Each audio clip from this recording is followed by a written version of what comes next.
Hello, and thank you for joining. My name is TJ. And I'm Eric. And we're staring out of Geek Fortress in Snohomish, Washington, getting ready for more of that modern madness. Eric realizing just how casual his casual tie was. Shut up, TJ. I don't wear ties ever. I hope you're all having a fabulous one. Lathier, still no sub. We're working on it. I sent them an email and we haven't heard back from the follow-up email. So that's how swamped they must be. They must be super busy right now. Because it's been like a month. Smitty, you got your first deck today. Congratulations. Nice. What is it? It better be red. No, it can be blue. It can be red and blue. Acceptable. That works. Anything else, though? Best be packing lightning bolts. How many rounds? We're looking at 5 rounds. 4. It's Wednesday. You're right. It is 4 rounds. We just have enough for 5.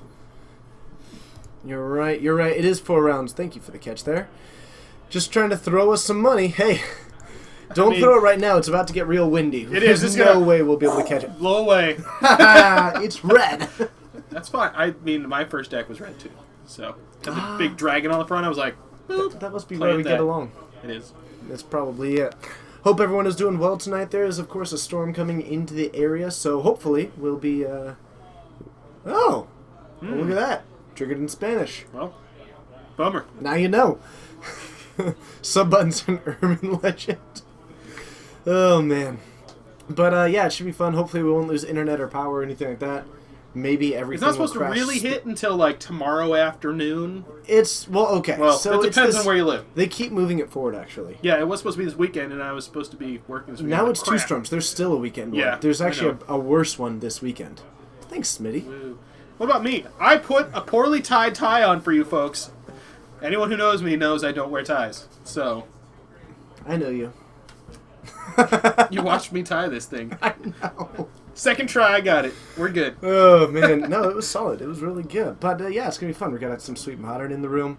I do know that Joe is on a particularly cool Soul Tie deck that is running Gitrog Monster, 4 Crucibles, Tezzeret, the Thopter Sword combo, 4 Tireless Trackers, some removal.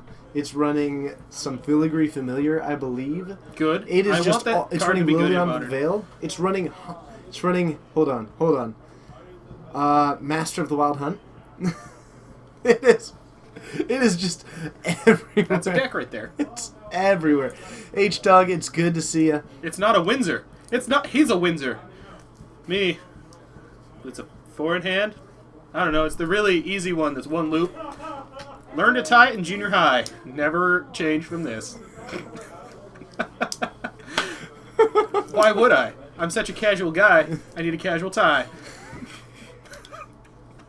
Man, you are looking fly. For a casual guy.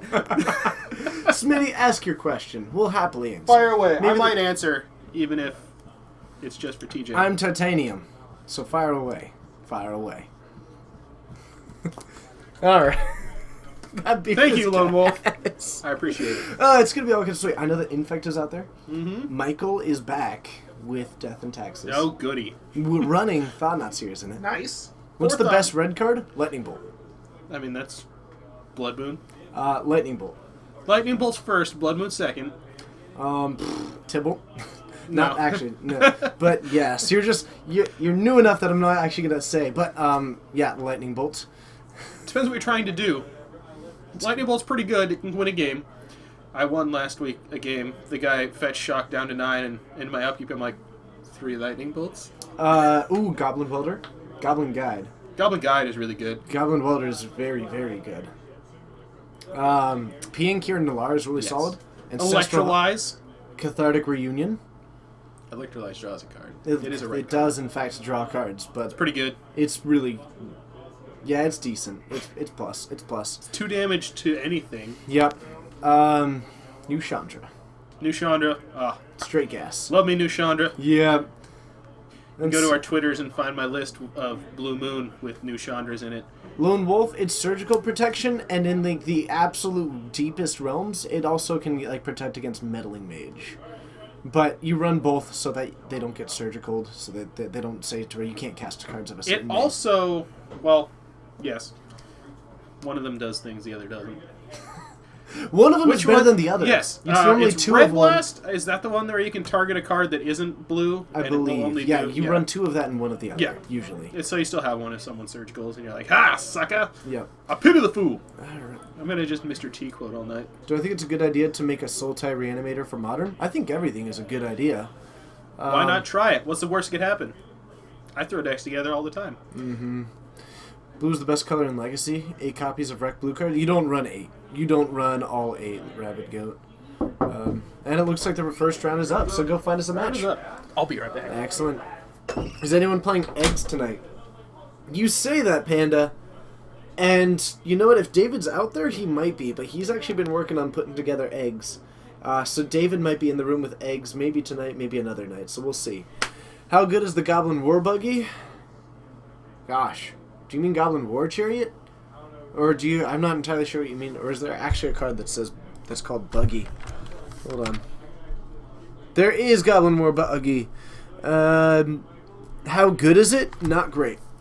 It's not great. But it's not bad. It's decent, is what I would say. Imbuement, it's good to see ya. You played Beltran Legacy? Nice. Eggs on Stream Dream? Top Panda? Panda. Which is apparently a song, but I wasn't aware of that at the time when I started saying that.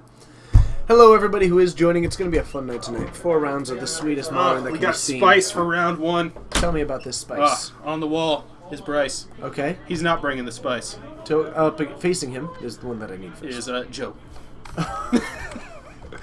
All right. I saw them sitting down. I'm like, oh, fellas. Yeah. Please come play for me. So, let's see. I'm just going to call it Soul Tie Value. That works. Soul Tie Value Thopter Sword. Like, it's just all... for your thing. It's... Yeah, okay. And no, actually, I specifically had David give lots of room for deck names because of Joe. So, and Bryce is on... Infect. Oh, he mixed it up. There's actually 2 Infect decks in the room tonight. That's unfortunate. Okay. Bouncing down the trail. We're in the forest again. Got the Titular Elf back. The Titular Elf. Looking at possibly putting together an Esper Stoneblade. Ooh, that's always a fun one. Elves, any chance tonight? If Jacob Anderson's out there, there's a decent chance. I didn't notice. So there might be. Also, if Logan's out there. I will look. Either way, there might be some Elves. But let's head on down. For round 1, Infect versus a... Thing. It is... So it's got, like, some removal. It's got... it is running Crucible of Worlds, but early removal is going to be... I really expect Infect to have a pretty favorable matchup here. Yeah... Yeah, Joe is not really built for this one. So, let's head on down, have some fun. We'll see you there.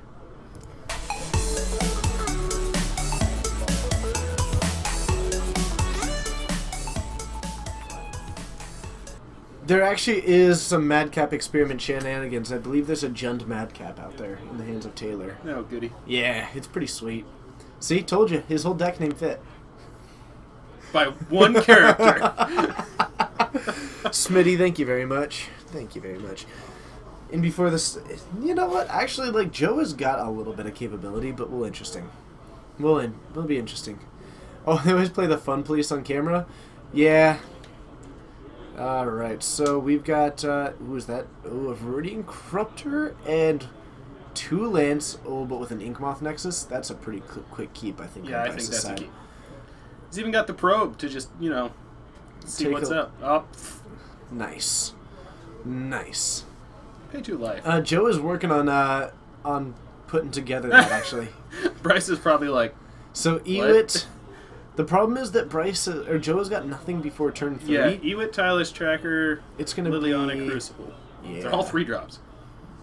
Lily's not bad. The Crucible looks pretty badly against that Viridian Corruptor, so Bryce isn't too worried about that one. Yeah. The Tireless Tracker isn't awful. I think the main thing is that Ghost Quarter is going to be line up really well against the Inkmoth Nexus, along with the Ewit. So watch for that interaction happening. If Bryce tries to drop down this one too soon, Joe's going to be taking that one down. We might almost see Bryce try and go for something to where he plays down the Inkmoth, to where he can actually activate it on Joe's turn and cast Vines on it to try and protect it through that effect, but then needs to be cautious about the Eternal Witness. I think he's just going to sit on the Inkmoth as backup plan for Lily, minusing if it doesn't get Ghost Quartered. Yep. Because, that Liliana is able to take down the one. So Joe's hand is actually decent for answering this. Fetch in hand, or is it... So we're going to go for the Viridian Corruptor. It might be that like Joe doesn't have the capability of digging into a Liliana and take down the Noble Hierarch, so Bryce might be able to take a win there. I mean, he can cast Lily this turn if he wants. He could cast Lily this turn, but then it'll be pretty low value. You minus just it. Get the Hierarch. Or probably get the Corruptor. You might just take the Corruptor and see Bryce try and go for something with that Inkmoth. I think you end up just losing the Noble Hierarch, though, because Bryce has that other land available. Okay, Bryce does have a fetch. He can do the Dryad Arbor. Does he run a Dryad Arbor main? Do they these days? It depends, but sometimes they are in the main. And it looks like Joe is just going to go for that and give Bryce at least one open turn to try and take him down, unless he's sitting with Abrupt Decay in hand, which is definitely an option. I believe he's got a play set in there. Lathier, ooh, thanks for the host, Murph. But, I don't know. I don't really think that Infect is too much of a problem. There's even a decent argument to be made that if you ban out Infect, the format gets faster. Yeah, it keeps the shenanigans from happening. Hey, Smitty, thanks for the host. I really appreciate that as well. Yeah, I don't know. It's an interesting dichotomy. I don't think that any of the decks currently need to be unbanned. I think it needs to come through unbans and possibly just reprints into Modern. Mm-hmm. Yeah.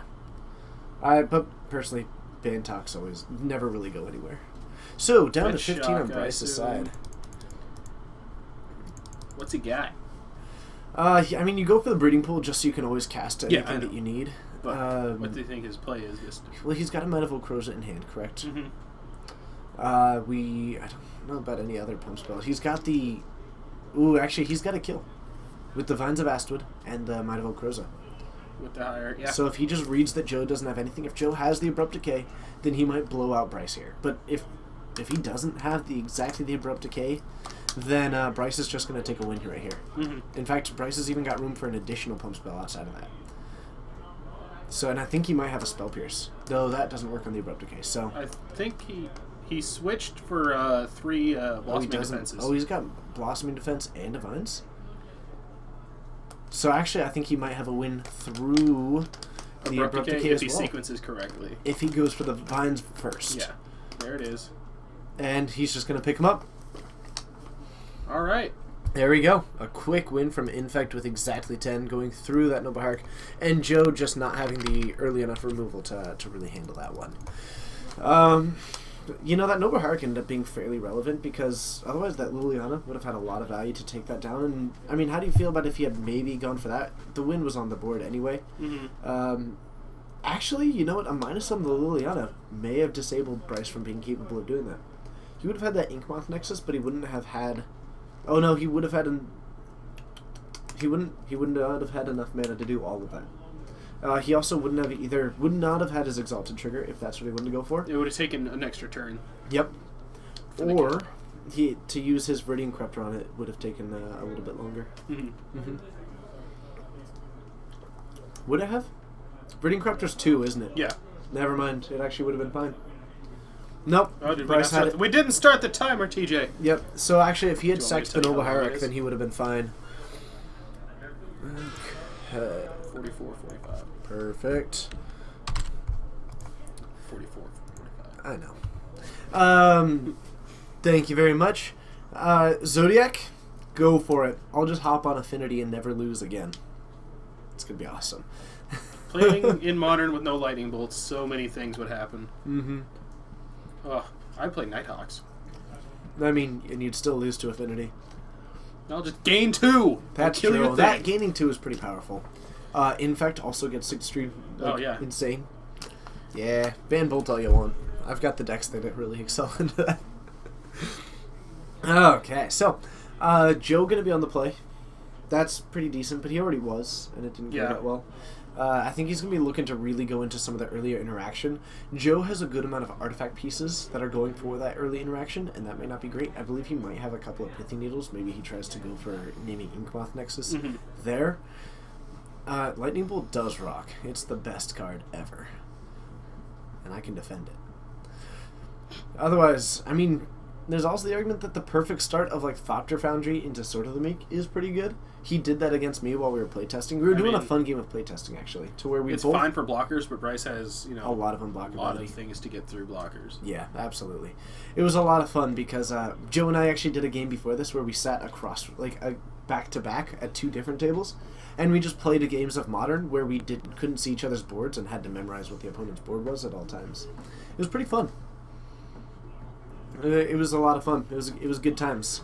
To where we just had to be really aware of what the opponent's board state was, and more than anything, it was I was playing Scred, which made it fairly easy for him to memorize my board. He's got snow-covered mountains. But against this one, there were situations in which I had to be like, okay, so you've got a basic forest and a basic island. You've got an overgrown tomb, which is now a mountain. You just played a fetch, and you sacked your verdant catacombs, which is somewhat relevant to the Gitrog monster, but you've got a Crucible out. Also, you've got just the Sword of the Meek, but not the Thopter Foundry. However, you're going to draw a card because you just plussed your Liliana and put a Ghost Quarter into the graveyard. Like, that was an actual line of play. And, like, that's what I had to deal with. And he was like, so you've got 3 mountains and a Blood Moon? And I was like, yep. Okay. All right. Cool. Joe is mulliganing. That is not a good sign when you're playing against Infect. It's not great, but... Unless he's looking to draw answers. Yeah, and if he's looking for the the actual cards that are going to be relevant, then a wise mulligan is a wise mulligan. Alright, let's see here. How is everybody doing tonight? Whoa, my goodness, we're already at 70. Hello, everybody. My name's TJ. I'm Eric. We're streaming out of Geek Fortress in Snohomish, Washington. Doing 4 rounds of Modern tonight. Should be a good time.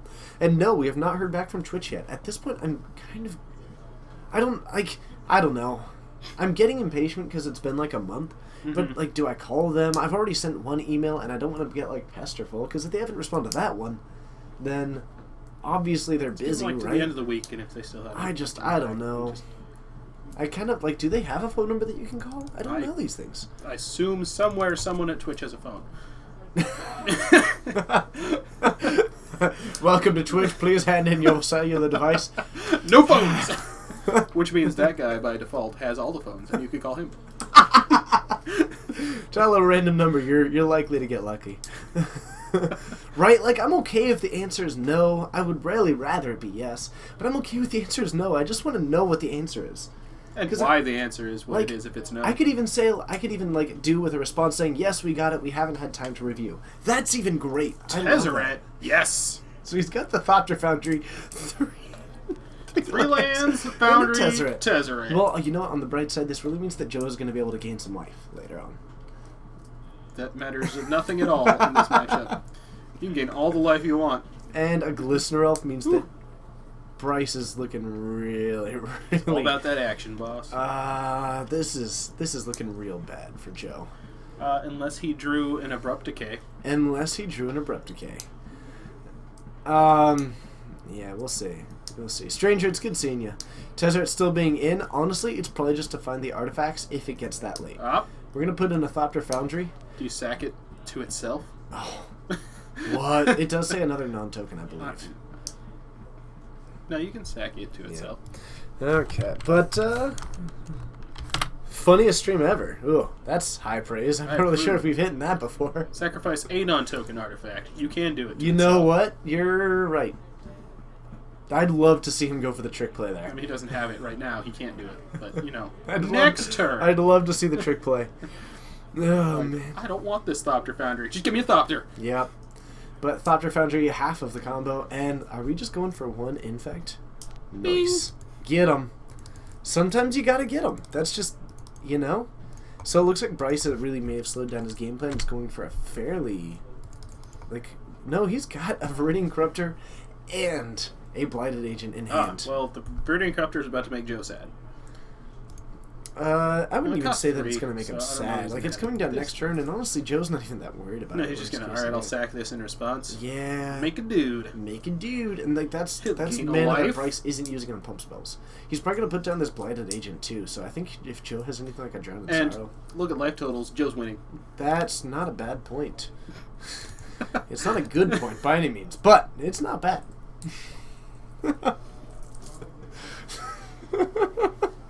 Scoreboard.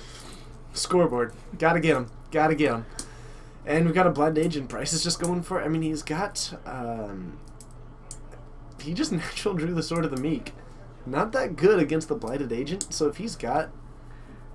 He is going to go for it, though. It slows down at least this... But unfortunately, like, Viridian Corruptor, take down the Thopter Foundry, call it a day. You sack Sword once, because it'll Yeah. loop and you get a dude. Yep. Yep. And then just keep the sword on the board, I guess, but... On the guy? Yeah.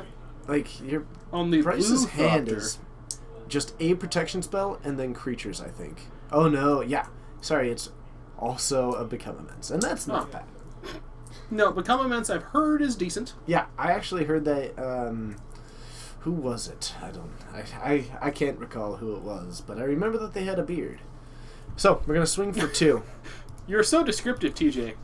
Well, I told you I couldn't remember. A man with a beard. Well, maybe it's not a man. Who knows? Someone with a beard. I do spend a lot of time at the circus. So, Are you implying that women with a beard can only be employed at the circus? new. In fact, I have anecdotal evidence otherwise. So, you always kept your Tezzerets that you opened years ago. Actually, I've got some Tezzerets that I like holding on to. They're pretty sweet. She was actually pretty awesome. She was selling frozen yogurt. It was delicious. So, we've got Sword of the Meek and a Thopter Foundry. And that's the wrong Thopter. It is. But I'll tell you what. Someone took the blue Thopters that we had in our token box. Justin, if you're out there, what would be the best protection spell card be? What would the best protection spell card be? Vines of Astwin. Mm-hmm. You can kick it. Or, I mean, like, Apostle's Blessing is pretty good. If you know the color of what you're having to protect. Yes. No, someone took our Thopters. Legitimately. Yeah. I think it was honestly Justin, and he hasn't brought them back yet. People these days. I know. You can't just go out in public and assume that your Thopter tokens are going to be safe these days. That's Interestingly why I always enough, carry mine in a sleeve. Like, Bryce is... He could spend his turn casting this Viridian Corruptor, but then he's still going to be looking down 5 Thopters. like 7 power. Bryce is... And then, you know what Joe does? He drops down to Tezzeret and ults it. Mm-hmm. He needs the kill this turn. Joe is about to win. A bit of a sticky wicket, as they say. Yeah, actually, Joe is about to win. Might of Old Croza. Okay. That, 4, 5, 6, 7? Is that it? GG? I think so. He's got a Vines of Astrid as well. So Joe would need and 2. he's going to become immense. That's a lot of poison. Get him. And looks like Bryce takes it instead. So let's get another match. We've got 35 minutes left. We got plenty of time. We've got so much time. I'm going to go. That was a pretty rough matchup. Say. That was a pretty rough matchup. In fact, if I were to say what was the worst matchup of Joe's, I'd say probably that. Yeah, good pick there. Good pick there, you. I just want to see a cool deck. Yeah, you didn't. See there. I did. There was Thopters.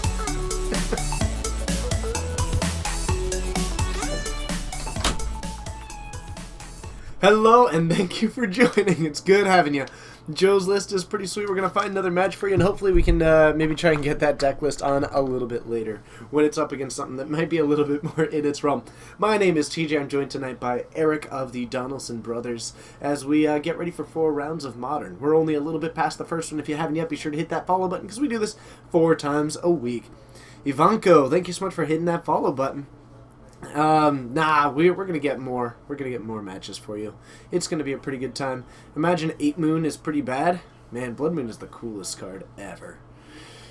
They lose 2 life for each artifact you control and you gain that much. Oh, it's so good. It's so good. I'm pretty excited about it. Your build of Tezzeret is ready for Infect? I believe so. Joe's deck is literally just things that he likes. He's not going for an optimal build by any means. We even talked about, like, and he's like, no, this is just what I want to play. That's just how Joe do. And that's how he enjoys the game, and I can certainly enjoy that when I get to watch him play. But we do this 4 times a week. You can join us every single Monday at 6:30 Pacific time for some standard. And you can join us for Modern, just like tonight, every Wednesday at 7 and every Saturday at 6. Or if Legacy is more the function of your gumption, well, you can join us every Friday at 7:30. Lightning Bolt. Oh, Lightning Bolt is just the coolest card ever. Can agree with that one. You have Cheers, pretty much fully built. Cheers is a sweet deck to play. And, yeah, it's all kinds of awesome. Just need a few Chalice. Chalice is good. Tell me a little bit about what we may have out there. Interesting matchup. We have Josh, not on the wall. If he's on Jeskai, or on Jeskai Ascendancy, I'm going to be most upset with you. Well, there were Delvers in there, so I don't think it's Ascendancy. Okay. So he's on, Arthur Little? Okay. Playing Gift Storm.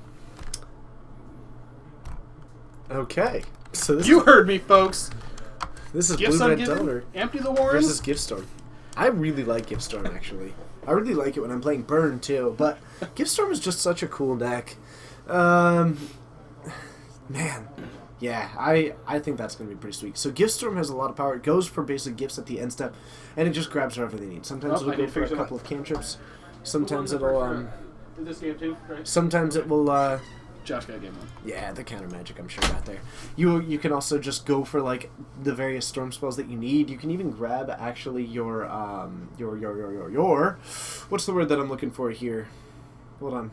The one that lets you cast things from the spell from the graveyard. I'm totally spacing the word right Past now. and Flames. Yeah, Past and Flames. You can go for Past and Flames, anything like that. Then you don't care where it ends up. It's overall a pretty sweet one. Okay. Prefer traditional storm over the one that gives you things. Mm-hmm.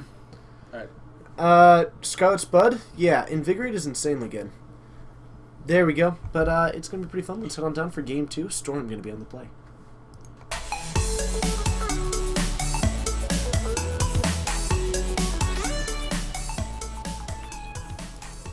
So, we're getting ready here. Looks like we're doing a little bit of sideboarding still.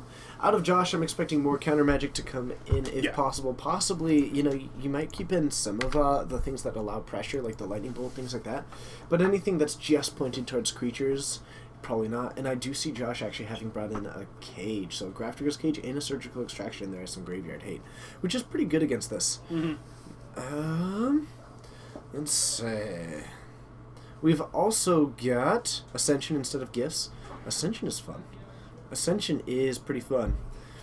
Otherwise, Arthur... I mean, what do you bring in against that? Probably just a little bit like a Besiege You, if you can. If you have it, I would do that. Mm-hmm. Is he on Monkey Grow? Oh, I didn't even actually take the moment to look through. He might be on a Teamer Delver. It might be Teamer. Yep. I only saw... I guarantee you he red just and made a blue joke about how his opponent just saw his secret tech, though. But if it is running Disrupting Shoal, then it's Monkey Grow. If it's just running like Goyf and things like that, then it's Teamer Delver. Teamer Delver, yeah. So we'll see. Which I considered playing. Why not? Yeah.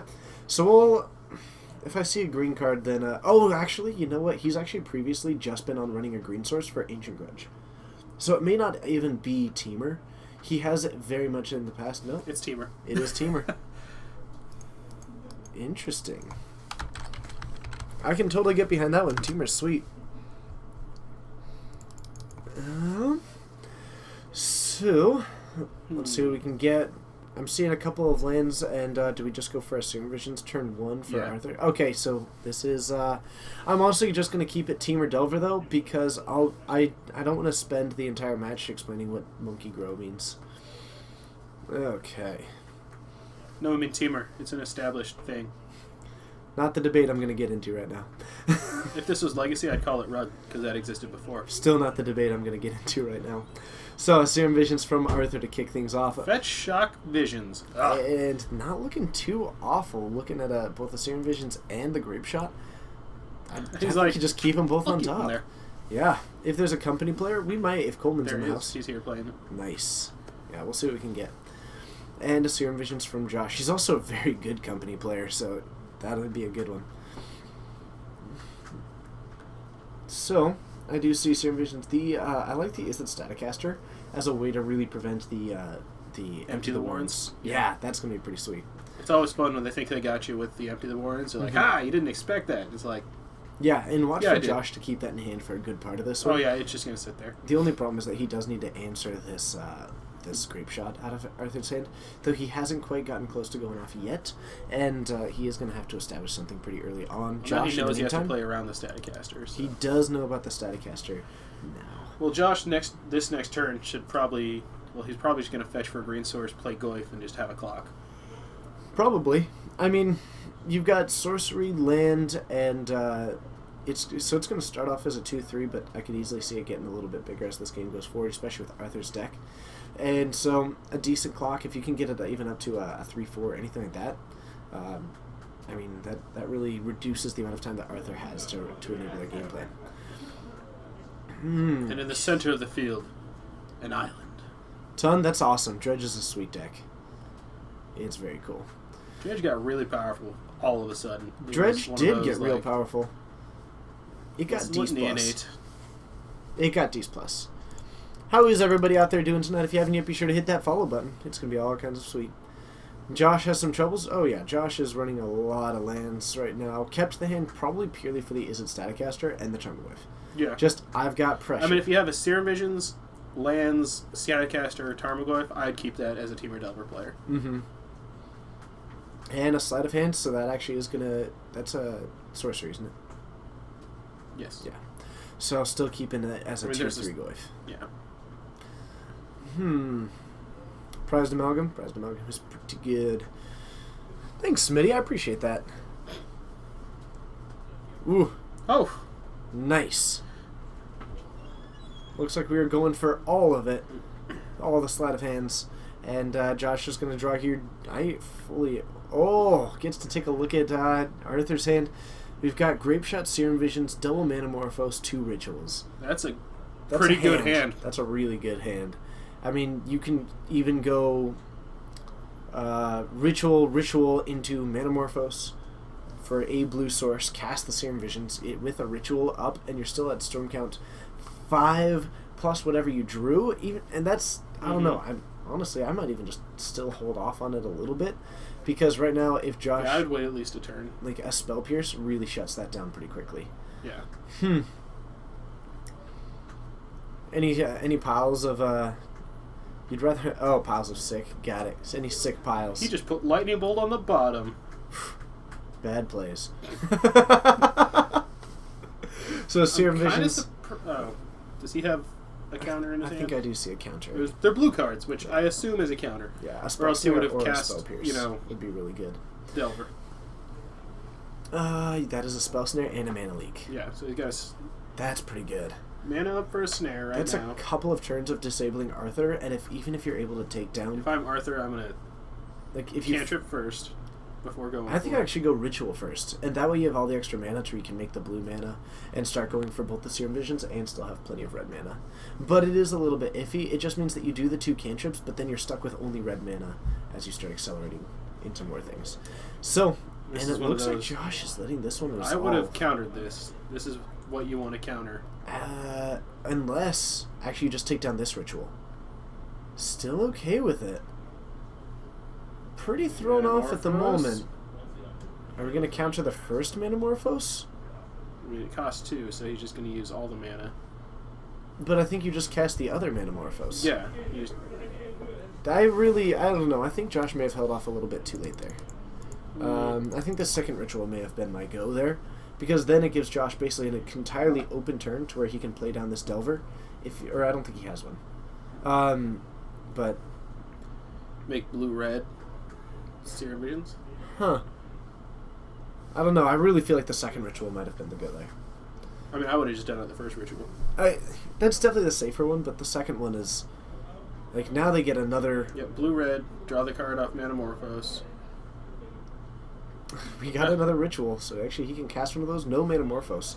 Which means that we Ritual and Grape Shot for, 5, 6, not enough. 7? But then he can always Past in Flames back afterwards. True, and I guess it depends. What's this card that is in hand right now? Oh, that's good. Well. I think Josh waited way too long right there. Still got a Serum Visions up. Getting the big die for the Storm. Yeah, that's rough. Draw a card off Manamorphose. They got it. Yep. That's a land, I think. I think that was a mountain. So you Serum Visions, and then you Grape Shot if nothing else. Yep. And you hit Josh for 9, put him to 6. That's still pretty substantial. and a Gifts Ungiven and a Thing in the Ice. So this is running the Thing in the Ice maybe out of the sideboard? Probably. As a way, assuming that Josh maybe brought out some of that removal. Mm-hmm. I don't know. I'm not really sure if I want either of those. I would put them on the bottom right now. Gifts is an option. I think Gifts... Okay, I would put but Gifts... you don't have the mana. I mean, you know that you're not going to get this till mana next for turn it. anyway. I put... Okay, both on top's fine, too. I would put Gifts on top. You're just going to shuffle away the other one. But even the Gifts, you give another ritual getting fired off here. Give the appearance of... And a Grape Shot for 10. So we're down to 5. And let's see what happens. Arthur has now pretty much depleted the hand. Is Foil here tonight? I'm not sure. Tobro, it's good to see ya. So Arthur... I wouldn't have played the land. I think Arthur really got a free pass there. Yeah, that was a really risky way to go about it. Josh, not going to leave out the mana leak, just puts out the way to apply pressure. I would have kept up some counter magic somewhere, because this is... he's set up 2 cards on top. But either way, against 2 cards on top, what are you actually worried about? Like, it's a random swing. But even still, I don't know. Okay, I'm more worried about the gifts. I would have put the gifts on top. See, you attack in with the Tarmogoyf, and then you just flash in the Izzet Staticaster and kill it. But then you tap out again to kill a Thing in the Ice when he's about to cast gifts. On top deck mode, and like he can't cast gifts. He doesn't have the mana to. That's true. So Arthur's going to have a dead gifts in hand. And then Josh is going to get to untap with that. Plus he'll still be, not entirely tapped out. Mm-hmm. And actually does leave up the mana leak this turn. Not going to flash it in. Just decides to... Arthur doesn't block because he is aware of the Staticaster, which made it an unnecessary play. Gitaxian Probe to flip. That's not bad at all. No, he's going to see the gifts and know to play around it. Yeah. Especially with that mana leak in hand. No way that Arthur's going to resolve that one. I think that Josh is about to take game 2. Yep. I mean, Arthur has a couple turns. You know what? I actually kind of disagree with you. Like, you just leave up the mana leak, but just, like, if Arthur wants to block, sure. But, honestly, I think that Josh just took it down. He's got land, mana leak, Stubborn Denial. He does not have hard counter mode, though. He does not have hard counter mode, but even if, like, he's got everything working for him right now. So, I really think that that Josh has got this game fairly locked up with 2 counter magic against a Storm opponent who is functionally in top deck mode, to where you're either top decking the land or a spell. Like, and then you only have the 1 spell. The Gifts Ungiven obviously fixes a lot of that, but with no block here, do we have the 4th land, which then gets countered? Like, Josh wins. It's just the way that it goes. So we have the 4th land, so we know what we've got. I wouldn't even go for it. I would main phase it. Mana. I would main phase it just because it means that, like, Josh, now you're giving him another chance to untap and draw counter magic and, like, everything. I'm going to block, make him flash and Staticaster to kill my thing. I wouldn't even. Okay. I'd say, okay, put him down to 2. Oof, I wouldn't have done it in combat.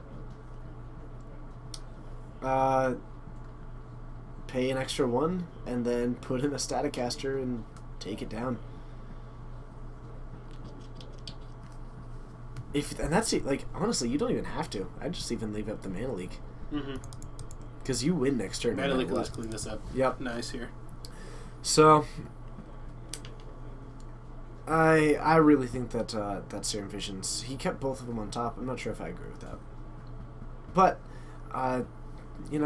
sometimes you make a call and was hoping that Thing in the Ice. I could even see an argument for keeping the Thing in the Ice on top, but maybe bottoming the Gifts Ungiven, actually. So, looks like that is going to be the end of the match, and it looks like, hey, let's try and find another match. We're burning through them today. We're getting through them. That means that we're going to see a lot of decks tonight, and we're going to try and find something else for you all here tonight, as we are still in round 1, actually. We are. So, lots of good happening tonight. Let's see what else we can find for you. I'll see you all out there. Click.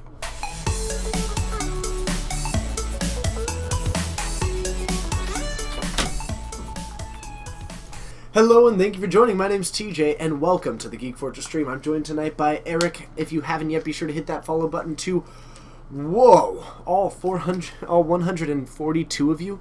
Thank you so much for being a part of the stream. It's honestly and just truthfully incredible to have you all here. You are all the reason why this stream exists, and I can't, like, the amount of, like, positive feedback that I feel from just so many of you joining us here tonight is huge. So thank you for being a part of this. If you haven't yet, be sure to hit that follow button. We stream 4 times a week, and I feel like it's a pretty good thing that you want to follow. We have a lot of fun with this, and I think that we put out a pretty good product. Every Monday at 6:30 Pacific time, we've got Standard for you all. It's an interesting meta, a lot of brews, things like that, but, it's a lot of fun. You get to see some of the wackier things that you can do in Standard. It also means they can get outside of some of the more, I guess, meta stuff to where it's a little bit more well-known. But every Monday and Saturday, we've got Modern. Wednesdays at 7 and Saturdays at 6, you can join us for that sweet Modern, which you're joining us for tonight. And if Legacy is your thing, you can join us every Friday at 7:30. Whose thing isn't Legacy? Bring in more spice. Logan is on the wall. Logan on Elves. Mervin? Marvin? Mervin? There's a Mervin. Mervin Torres? Sure. Okay. What's he on? Mono Blue. Or no, Logan is on Beck Elves. Right. Mono Blue Tron? No, he just told me Mono Blue. He wouldn't show me. So no, actually, this is true. Mervin's been doing a thing lately. Every week, he's going to be coming with a different monocolored deck. So last week, he went, actually, 4-0 with Core. Nice. With Core Tribal. And we weren't able to catch it. But today, he's on Mono Blue. I don't know what it's going to be. Maybe Wizards. But we'll see. I don't know. Mono Blue Delver could be a thing, but he's been basically trying to just do, like... Oh, and it's going to be Tribal, actually. I'm almost certain it's going to be tribal. Wizards. It might be Wizards. I hope it's Wizards. It might be Illusions. We'll find out. Huh, let's head on down. Have some fun. We'll see you there.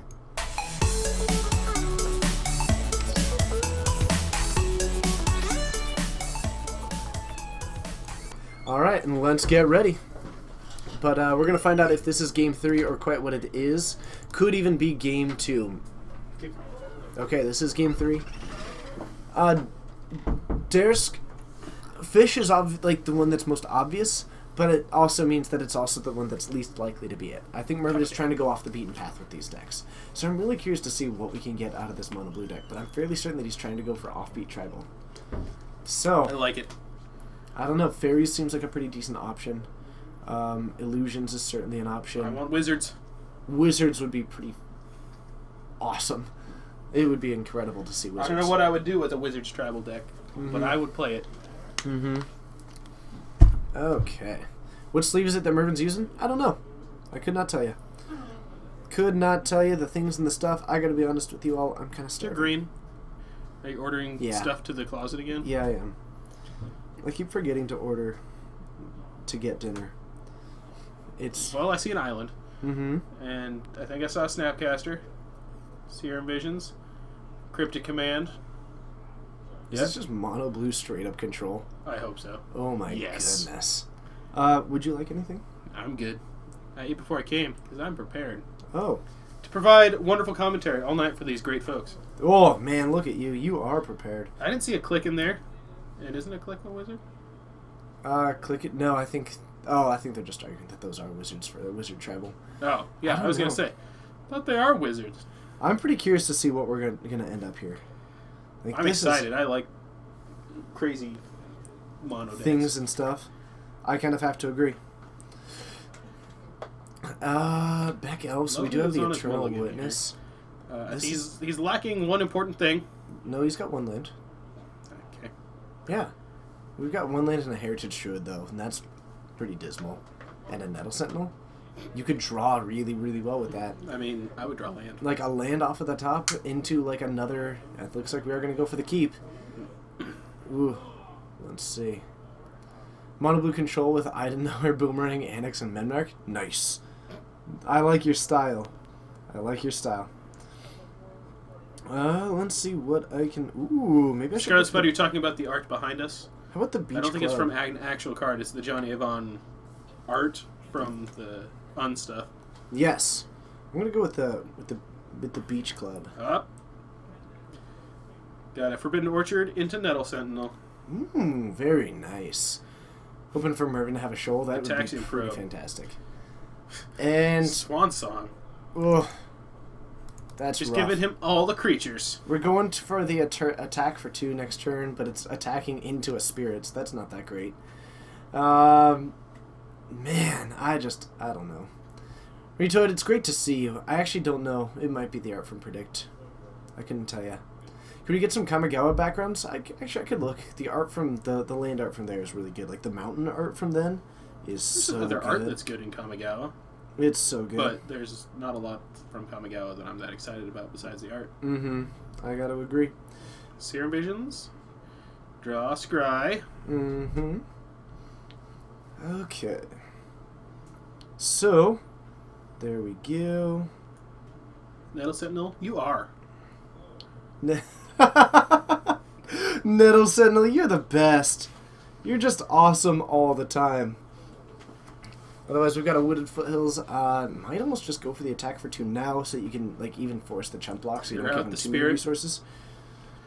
Yeah, it keeps you from giving them too many spirit resources, because if you give them another spirit before you attack in, then you're in this dangerous point where you've now given them the resources to trade with your own cards. And that's not really where you want to be. Mervin is missing land drops, though, which has a control deck, if that's what he is. I don't even know.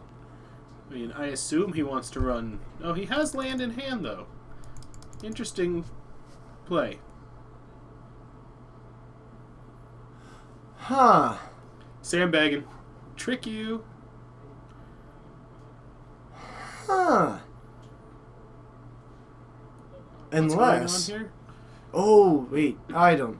Maybe... No, wait. This is turn 2. Yeah. This is turn 2. I thought I saw Logan doing things. Okay, Mervin wasn't on the play. Logan was on the play, right? Okay, yeah. There you go. Mervin was on the draw. Oh. You threw me there. I don't know what's going on here. You threw me there. Who put me in the booth? Mm-hmm. Alright. And... Please enter done with the front counter. Oh, nice. That's gonna be tasty. Generic brand sandwich. Oh no, I'm willing to rep Jimmy John's. They've sponsored one of our tournaments. Hey, it's good to see you, Shepard. Thanks for joining. Mismatched Islands. I hope this is your favorite stream on the Citadel. He says that to all the streams. Shepard. So, 2 I'm islands. gonna go do some calibrations. Alright, Logan's still missing the piece that he needs to get anything going. Thing in the Right. ice. Not tribal. Mono blue thing in the ice, maybe? Well, we saw Snapcaster, so... Like, yeah, I think this maybe isn't travel. It's maybe just mono blue. Thing in the ice? I'm just going to call it Delver. Maybe Delver isn't in there, but it looks like a Delver deck, you know? Like, Thing in the Ice, Snapcaster, Delver. Serum Visions, Gataxian Probes. Yeah. It's really looking like one. So, Logan has got... I'm not even sure if it's mono blue. It could be... Oh, actually, there's a negate. Yeah, that's definitely mono blue control. Well, this is sideboarded, so, I mean, Delver does play. Maybe. Maybe. We'll see. Cards we own .deck. Hey, nothing wrong with that. Actually, I'm not even sure if it's that. These are fairly calculated decks, actually. Cards I could bring to the tournament .deck. I wonder if this is... Oh, maybe it's like the old Travis Wu deck, the Ninja Bear Delver. It's Could not be that. Ninja Bear Delver. Well, if it with Thing in the Ice over the bear. Why would you do that? The whole point of it was to be an aggro deck. I'm just... You can't... You're not going to ninjutsu off a Thing in the Ice. Mm-hmm. You might. I transformed one. Horrible. I'll swing in for 7. Get you for 2. Tricked ya. Tricks. Nailed it. Oh, man. That's really funny. A Psionic Blast joining the battlefield as well. That's just absurd. You could use the Psionic Blast to actually take down the Heritage Druid, though. I mean, it keeps him off of the... Oh, my goodness. Is that the, dragon? No, that the one in the front. Is that Psionic Blast? I think that's the Psionic Blast, yeah. Okay. I thought that was like a Phantasmal Dragon or whatever it is, the illusion. No, though that would be actually pretty sweet, too. But I think that is a different art of Psionic Blast. I may be wrong there. But... Let's see what we've got. Or is it Hibernation? Is it Hibernation? I really hope so. Oh my goodness, you're right. That is Hibernation. That is Hibernation, isn't it? Wrecked. No way. Let's see all this nonsense. Let's get rid The of it. greatest sideboard tech ever? It's in his hand, Lather. Right there. He's like, do I do it now Nah, Oh, we'll wait. man. We'll let him play more out. It's fun. Which is dangerous. Actually, Logan might win next he can turn. just combo. Because he can just cast the Beck and possibly go off. Because He needs a elf. That's it. Oh my goodness. Oh, Jedi Finch, it's good to see you. Oh man, do you just pass and then...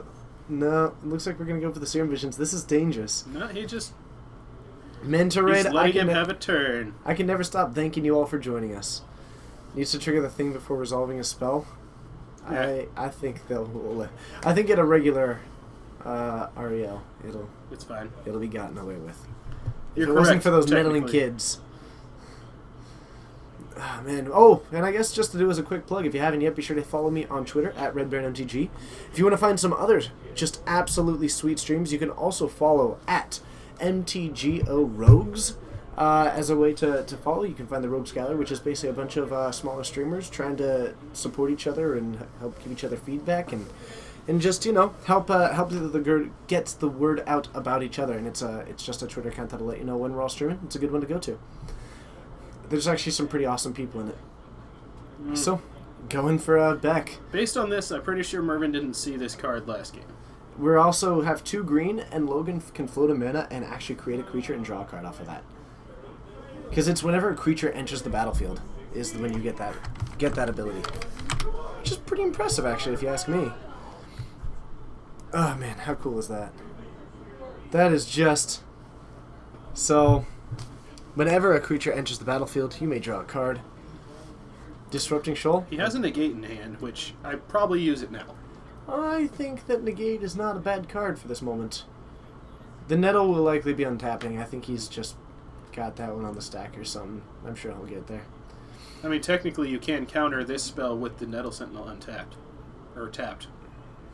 Yes. Did he let it resolve? Oh boy. Oh my.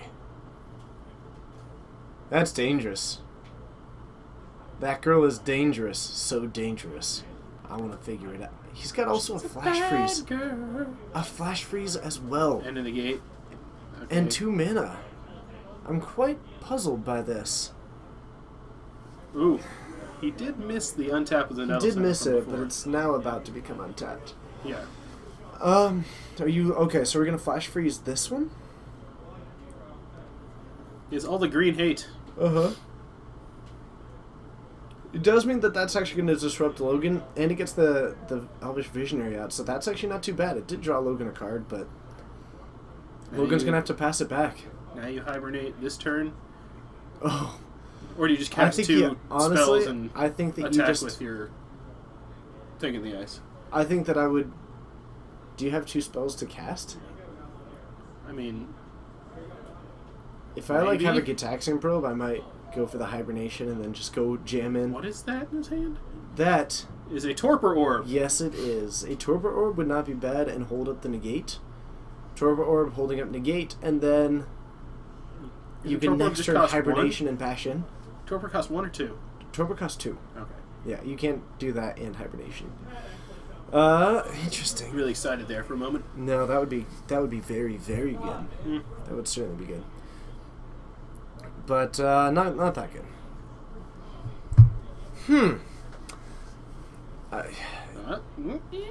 Like, Is he yeah, doing it? essentially the thing of the ice flip is going to be functionally similar.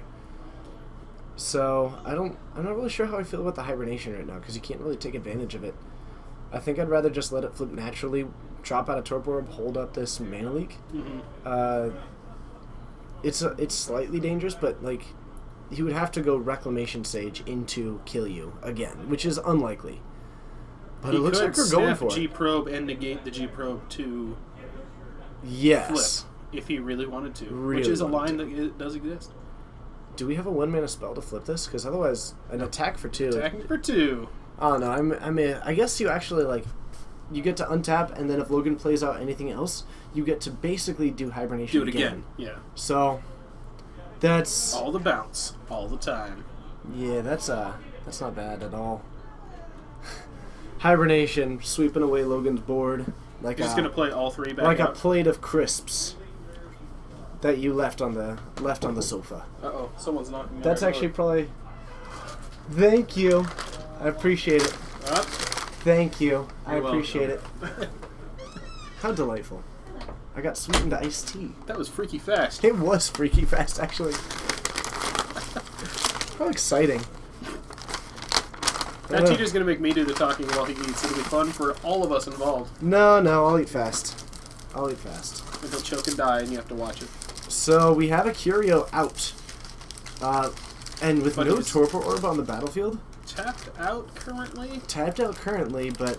I would do something to flip this Thing in the ice? thing in the ice. Oh, urgently. Absolutely, I would. Or play the Torpor Orb. Torpor Orb also seems good. In fact, one might do both. Porque no los dos. You got a Delver in hand too. It is Delver. There's a Delver in his hand. Mm-hmm. So it's not control. Ha! Nailed it. This deck is kind of sweet, though. Okay, 2 for Snapcaster. Snapcaster, Torpor Orb. G-Probe. And then drop in a Torpor Orb. Ooh, Exile face up. There we go. It's a different thing. Swansong Ewit. And with no mana. Whew. I mean, next turn it's Ewit, Beck and Call, and go for it. I mean, yeah, I would... This flips his thing. Mm-hmm. Mm-hmm. Which means he gets Snapcaster back. That's actually some really good value. Mm-hmm. And you could even go, man, that actually is some really solid value. Like, that's what everybody was dreaming of when that card first came out, is like, you only play Snapcaster and you bounce it back to your hand. Man. Sage There we Phoenix, go. pretty decently. I wouldn't call it incredible, but I would call it decent plus. It's actually a pretty good substitute. Basically, like, you run that Forbidden Orchard so that whenever it produces a spirit, Beck and Call actually specifies that it's whenever a creature enters the battlefield, not just when you cast. So it's a decent one, but it's overall worse. Like, that's, that shouldn't be too surprising. Has he ever fused it? Yes, actually. Because why not? Mm-hmm.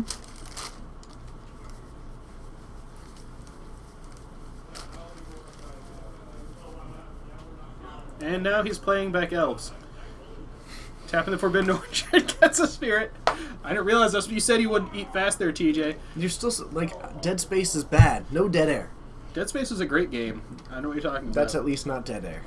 It's So, we've got a Elvish Mystic joining up creatures untapped too. with the Heritage Druid, with the Nettle Sentinel. We might even go for a chump block here. I mean, I guess, actually, he could go down to 1 and just use that Nettle Sentinel on the Spirit. Oh, or just tap and Or you could draw. swing for 8. There you go.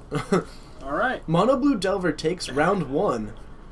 I like it. I like it a lot, and we're about to get ready for round 2, actually. Yep. So, we know at least 6 of the decks in the room. There's a good amount of them quite out an there. action-packed round 1, actually. There's a good amount of decks out there, if I'm correct, right? Yes. So we should be having a pretty interesting variety. A lot of interesting decks out there. Let's try and get as many people on tonight. Like, let's try and get just as much of a variety as we can. Let's do that. Let's try it. Let's All try right. it. One could say that TJ ate Freaky Fast. Nice. Bubble Hulk, the only deck. That deck's fun. All right, let's head on up to the booth and get ready for round 2.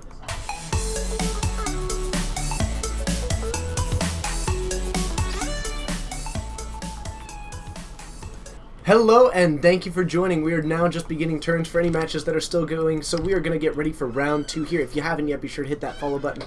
Sage Phoenix, it's great to see you. And everybody who is out there, this is something that I've been liking to do recently. If you could all do me a big favor, let me know how you are all doing. I'd love to know. You're all actually just a pretty important part of this stream. Silver Fox Master, it's great to see you. But let me know how you're all doing, Are you doing well? Are you doing great? Are you excited about this? 6 words, what am I doing this weekend? Pro Tour birthday party for the top 8. Oh, wait, sorry. Pro Tour, that's going to be birthday party, pancake breakfast. I worked this weekend. Yay me. To make sure weekend was one word. Mm-hmm. Have I heard from Rothmere? I don't know what that means. Mm-hmm. Lobo J, thanks for joining. Let us know where you're from, how you heard about the stream, And what your favorite 3-drop enchantment is? Blood Moon. I mean, yes. I'm doing very well. I had a great day. It's a good time. Having a lot of fun. Wearing the red tie today. How about you? I'm wearing a pink tie. Yeah? Because why not? Absolutely. Have I heard from Rathmore? Yes. A healthy baby boy has been born. Someone was talking to us on the stream while their wife was going into labor because she was wondering if we were on tonight. It was amazing. Bring that kid by. Play some Magic. Floyd's experience, it's great seeing you. Shepard, congratulations on the 4-0. Soar155, thank you so much for hitting that follow button. Sorries. I'm going to call that Sorries. Nice. But let me know if I'm right. Where you're watching from, what your favorite artifact is, and what your favorite 3-drop enchantment is. Get a little bit more specific there. Ooh, Melvin, it's good to see you. Pernicious Deed, O-Ring, Phyrexian, Unlife, Banishing Light, nice. Gideon, it's great to see you. Pernicious Deed is a quality My favorite manland. I'm going to go with probably Inkmoth Nexus. Ooh, it's good. Mine's probably Celestial Colonnade. I played a lot of Jeskai Control in my day and killed a lot of people with the classic, alright, you're out of things to do. I'm going to hit you for 4 each turn for a lot of mana. And kill them with it. It's great. For the low, low cost of everything I have. I'm going to hit you for 4. Get ya. Yeah, personally I really like Inkmoth Nexus. Oubliette? Nice. Nice. Wow, that's... Someone's a popper player. No, wow. My goodness. Jeskai Ascendancy? That's fair. And Wandering Fumarole. How many Kaladesh card Fastland would you play in Jeskai Nahiri? Jeskai Nahiri, I'd probably play 2. 1, 2? I'd probably play 2. Jeskai Nahiri wants to kind of keep... It's not quite Jeskai Control. It wants to be a little faster, so I would play 2. If I would play Jeskai Control, I would probably play none. But Nahiri, I do think I would play 2. So, from Quebec, Canada, welcome to all the Canadians. Winter Orb, favorite artifact, very cool. And Ardent Plea is the... I like it. Wow, that is pretty sweet. Do we have any wonky brews? Yes, we do. We absolutely have got some wonky ones. There is not a way to turn energy into mana without tapping something. I They don't specifically believe so. made it so you couldn't do that, I believe. That would be my assumption. Just otherwise because that would get nuts. with that rock that produces them, you know? Yeah.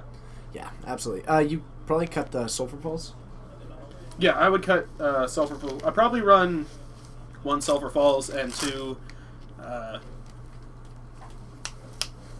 yes, the Fast Land. I forget what it's called. I have it in my Blue Moon deck and I forget what it's called. Yeah, I'd cut that. I might cut... I don't know, do they play Fumarole? A couple? I hope they play a couple. I would play a couple. I'd probably cut that. Although I've seen the Jeskai Nahiri list that are playing no Emeralds, which are funny to me because they're going back to... Everyone's like, oh, this new deck, Nahiri-less Jeskai. And I'm like, oh, you mean Jeskai Control. From back in the day. TJ, yep. You know what? This sandwich is delicious. You got delivered right to the closet. I did. They're pretty familiar with us. They are. I hope you're all having a brilliant night. Thank you so much Still for in joining. turn. Turns are just lining up and we'll be getting ready for round 2. Blood I'm Moon, pretty excited. Quality choice. What you just saw was round 1 of We 4. got 3 different matches on in round 1. Like, that means that, like, you've already seen 1 round. You've seen 3 matches. But that means that if you've been enjoying this, 3 times the fun is coming up towards you. Right? That means that you've also got an additional 3 nights of streaming. Hey, there's a little bit of connection. Aren't there right? 3 other nights of streaming? There are 3 nights of streaming. What are those 3 nights, TJ? Well, you know about the first night of streaming, which is 6:30 Pacific time on Monday when we play Standard. Ooh, Standard? I hear it's getting a lot better Standard than it used to was. is much. I hated the Bant Humans decks. Standard is pretty great right now, and we've got a lot of brewers in the area, so We you do. won't see what you see normally. But of course, there are some other nights. What other nights? Well, of course, if you like Modern, which I I assume mean, you do. who doesn't like Modern, TJ? Absolutely. Let's be fair. Yeah, just like tonight, every Wednesday at 7 o'clock. Like You right can- now? Just like right now. Oh You my can- gosh. You can watch Modern here at Geek Fortress. That's amazing. It is. It is amazing. Every Wednesday at 7. I'm going to be tuning in for that. Yes. But I know what you're asking, Eric. You're wondering, isn't there more Modern that you could watch? I'm pretty sure there isn't, because no one would have 2 days of Modern on their stream. Wrong. What? Every Saturday at 6 o'clock, we play more Modern. No fooling? No fooling at all. That's amazing. That's like double the Modern. Zumo Klein? Thank you so Let's much. go with that. Thanks for following. But TJ, what if I'm a fan of older cards and older formats with way more power? Well, I'd ask you to get off my lawn, but then I'd tell you to come join me again on Fridays at 7:30. What happens then? Well, we play Legacy, of course. Legacy? Legacy. No one plays Legacy. Everybody plays Legacy. Well, then why aren't people here playing Legacy on Fridays? Well, of course, we do have Legacy happening on Fridays. We get all kinds of fun stuff We do. happening, and it just keeps going. It's all kinds of good stuff, and it's going to be all kinds of sweetness. Well, that's amazing. That is so amazing. much magic. I'm really glad that you asked those questions, because otherwise I just don't know how it would have come up organically. We didn't? Oh, rounds. I'll be back. And rounds are up. So was that as organic as I was hoping it would sound? Oh, man. Ooh, Descendant's Path. Have one modern, get one free. Pretty much, Agamemnon. Pretty much. Also, fantastic name. Fantastic name. My goodness. But Zuma Klein, thank you so much for hitting that follow button. It's great having you.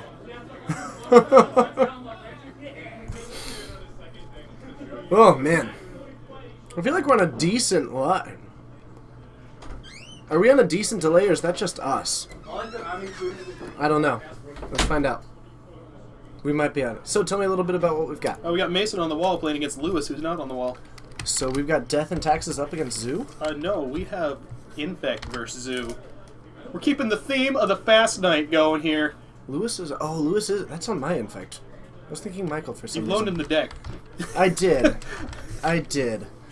But, you know what? That means that we're going to keep getting more matches on, and that means that, you know, we've already checked off these boxes. We're going to keep trying to get more of those decks that are in the room. Zoo in here. We need Mason to get his classic "Come at me, bro." Oh, absolutely, we do. How many players do we have for Modern tonight? That's a great I question. think there's low 20s out there, mid 20s. Mid-20s? I'm not certain. All right. I didn't count them, but the tables are pretty full. Got it. Cool. Well, let's see what we can find out. Let's go ahead and check it out. Round 2 begins. Fight.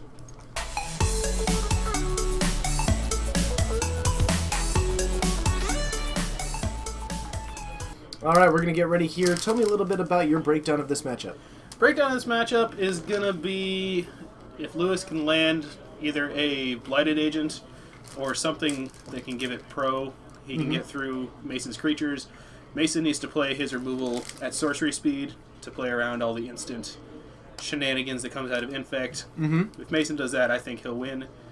He's got a decent amount of removal for a Zoo deck, too. Yep. Even been known to run a Bonfire or two. Or 2 or 4. Which actually gets around vines. Like, a non-kick does. vines. Yeah. I mean, you can always pump it to make it bigger, but it doesn't stop it from hitting it. Alright. Lewis's hand, Twisted Image, Blighted Agent. Tobro, Big thanks for the buff. host. Nope, doesn't like it. Mason seems to like his 7, though. I didn't see what he had, but I assume it's awesome. Uh-huh. Grixis Delver is very good, Sage Phoenix. Very good. So good that it makes me want to play Blue-Red Delver and be sad that I don't have, Kolaghan's Command and Tassiger and all that. Is that the article that was written like 2 days ago, Cal? But, yeah, you asked. Feel free. Feel free. I'm okay with that. Thank you for correcting your grammar.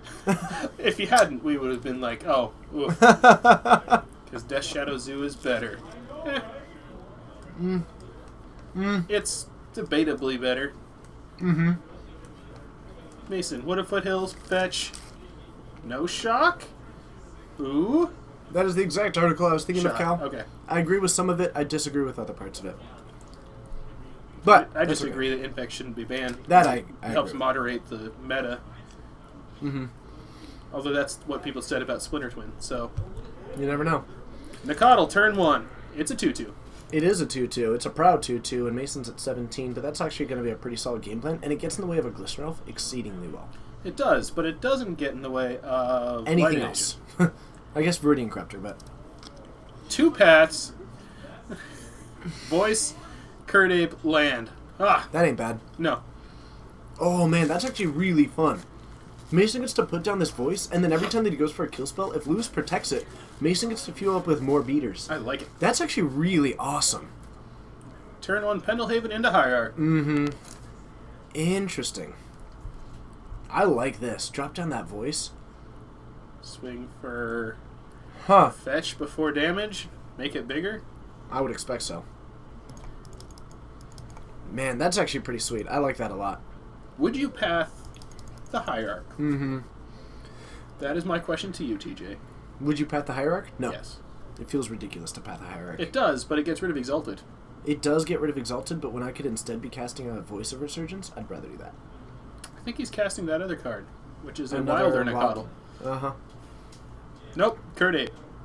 Oh, okay. Oh, I guess with no Infect creature out, he that's could true. He's theoretically got a turn. draw a land and go Voice, then path. So, Which is just even better. And, like, the clock right now is absurd. Mm-hmm. This is a 2-turn clock. He's like, you got to do something here because this is about to get out of hand. Right. Lewis cannot really effectively go on the offensive Yeah. right now. So that's actually a pretty good line. I didn't realize that he had another Wild Cut. I think that was his draw for the That turn. was his draw for the turn. My goodness. Infect will survive. It's a different pilot and a different matchup, so we'll see. Mm-hmm. Yes, I would much rather path an Infect creature, but if you have no, yes, you bolt the bird, but Hierarch has another ability stapled on there. I'm not saying it's a good choice. I'm saying it is a choice. I would still say no in general. Yeah. Because I'd rather just, instead of giving them preventing a +1/+1, well, let's just prevent all of it. I mean, I did used to path. How obvious is this Vines of Astrid right now? I I know you have a path. You only have 1 white mana. If Mason gets a white mana here, he is so solid. He's made in the shade. Up. Drop down Nailed it. Voice, path it. Though you could go for the save route and just path into path, but I think that Voice into path is incredible right now. 3, 6, 7, 8. That's so good. Huh. I like Voice. Path. Here comes well. the vines. Yup. Mm-hmm. Sweet. Path again Mhm. in response. The argument in Mason's favor here is, He has no other clock, so this is... well, that, and you just prevented that, and you knew that he had the vines just from the way that Lewis was signaling. He knew, I know you have 2 paths. This is a safe play. If you're Lewis, would you have actually fired off that Vines of Vastwood, knowing that Mason had one? Because now that Vines is actually going to be useful later on. I actually wouldn't have fired off that Vines. I would have taken the free land. Because now you don't have a Vines, and now if Mason had only 1 removal spell, that Vines would actually be relevant. Yeah. If you draw into another Infect creature. And otherwise, you don't have an Infect creature no matter what. Huh. I couldn't tell you. Making a deck with Jace Unraveler of Secrets. Mm-hmm. Any tips? Is this a modern deck? Give me a format and I'll give you any advice I have. Mm-hmm. He's got Become Immense, but no creatures to stick it on. Can he get through 12 damage? Do you have a Glistener Elf in hand, maybe? He has a Dryad Arbor. No. Can he Might of Old Kroza and Become Immense this Hierarch for 12? 4, 5. Is he going to win with Hierarch beats?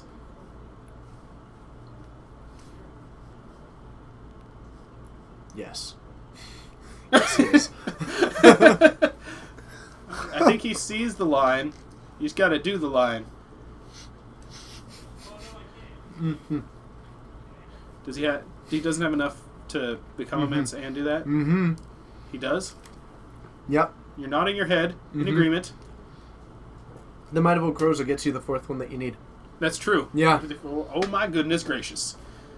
Great googly moogly. And TJ said you wouldn't pat the Hierarch. Fair enough. You got me there. I win. In this circumstance. You don't lose. Oh my goodness. Play the Dryad Arbor. Perfect. I would have played the fetch land because that gives you more to delve away. You have the exact number you need right now. You can't tap the Dryad Arbor. I know. You can spend 1 forest to get the +4/+4. That gets you the 4 cards to tap the Pendelhaven and the other forest to get the Become Immense. But instead he's going to pass it back. Does he see it and doesn't want to do it into the face of a red? Maybe, because the Exalted is really good. Yeah. But he has enough. But how can you not? That's... I mean, you can't... Oh, never mind. it. The Noble Hierarch... Actually, Pendlehaven doesn't work on Noble Hierarch at all. It I'm does just not. wrong. Yeah. It's not a 1-1.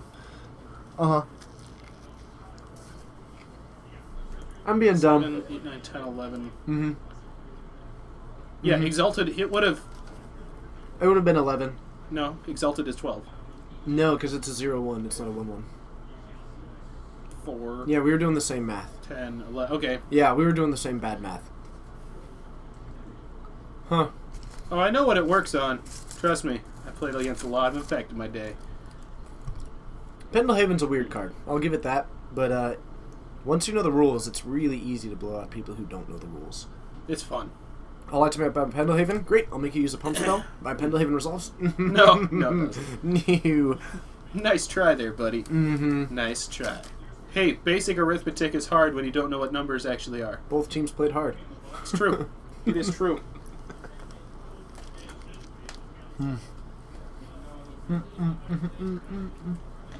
This is TJ's Vogue dance, everybody. He does it on occasion. Lewis looking for blocks here.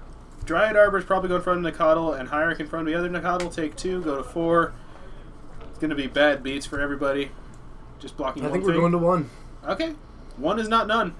Like, you can make it Pumping survive. because that's important. Uh-huh. Mm-hmm.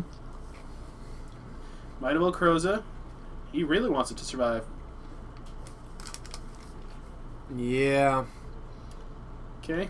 But that scavenging use, I think, clears the game up. Yeah. This is not looking too fun. 3, 4, 5. It's not looking jazzy. Lewis is going to go down to 1. Can he draw a land? Whew.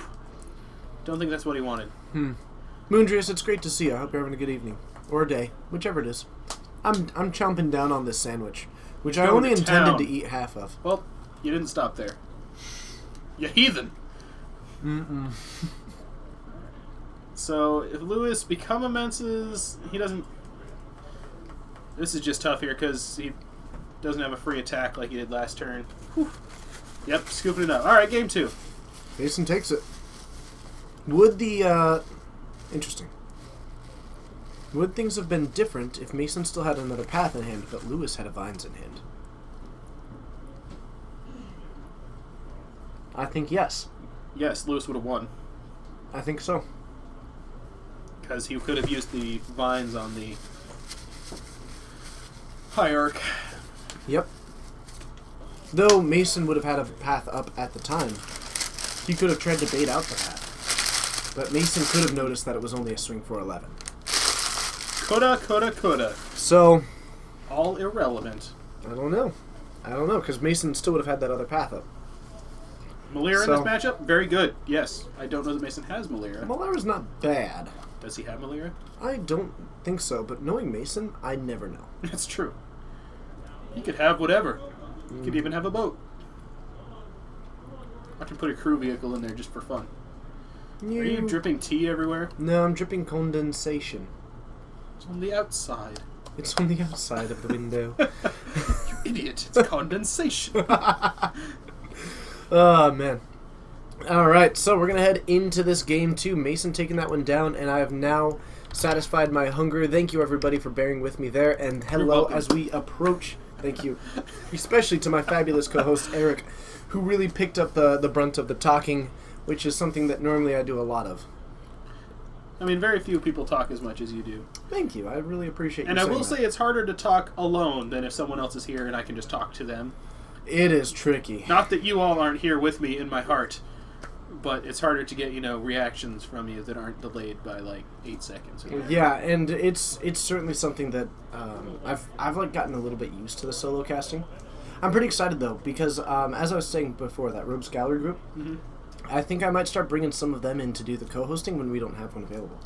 Are they from around here? No. Or they're just going to Skype in? I Skype them in. Nice. So we're working on getting some Skype in. I mean, are you aware of the group included in the Rogues Gallery currently, Eric? I'm not. Who's in there, TJ? Well, first, what you can find is Melvin the Muppet, who's joining us in the chat right now. Hi, Melvin. Melvin is a great streamer, does a lot of limited, and is an actual Muppet. He's a Muppet. Muppet.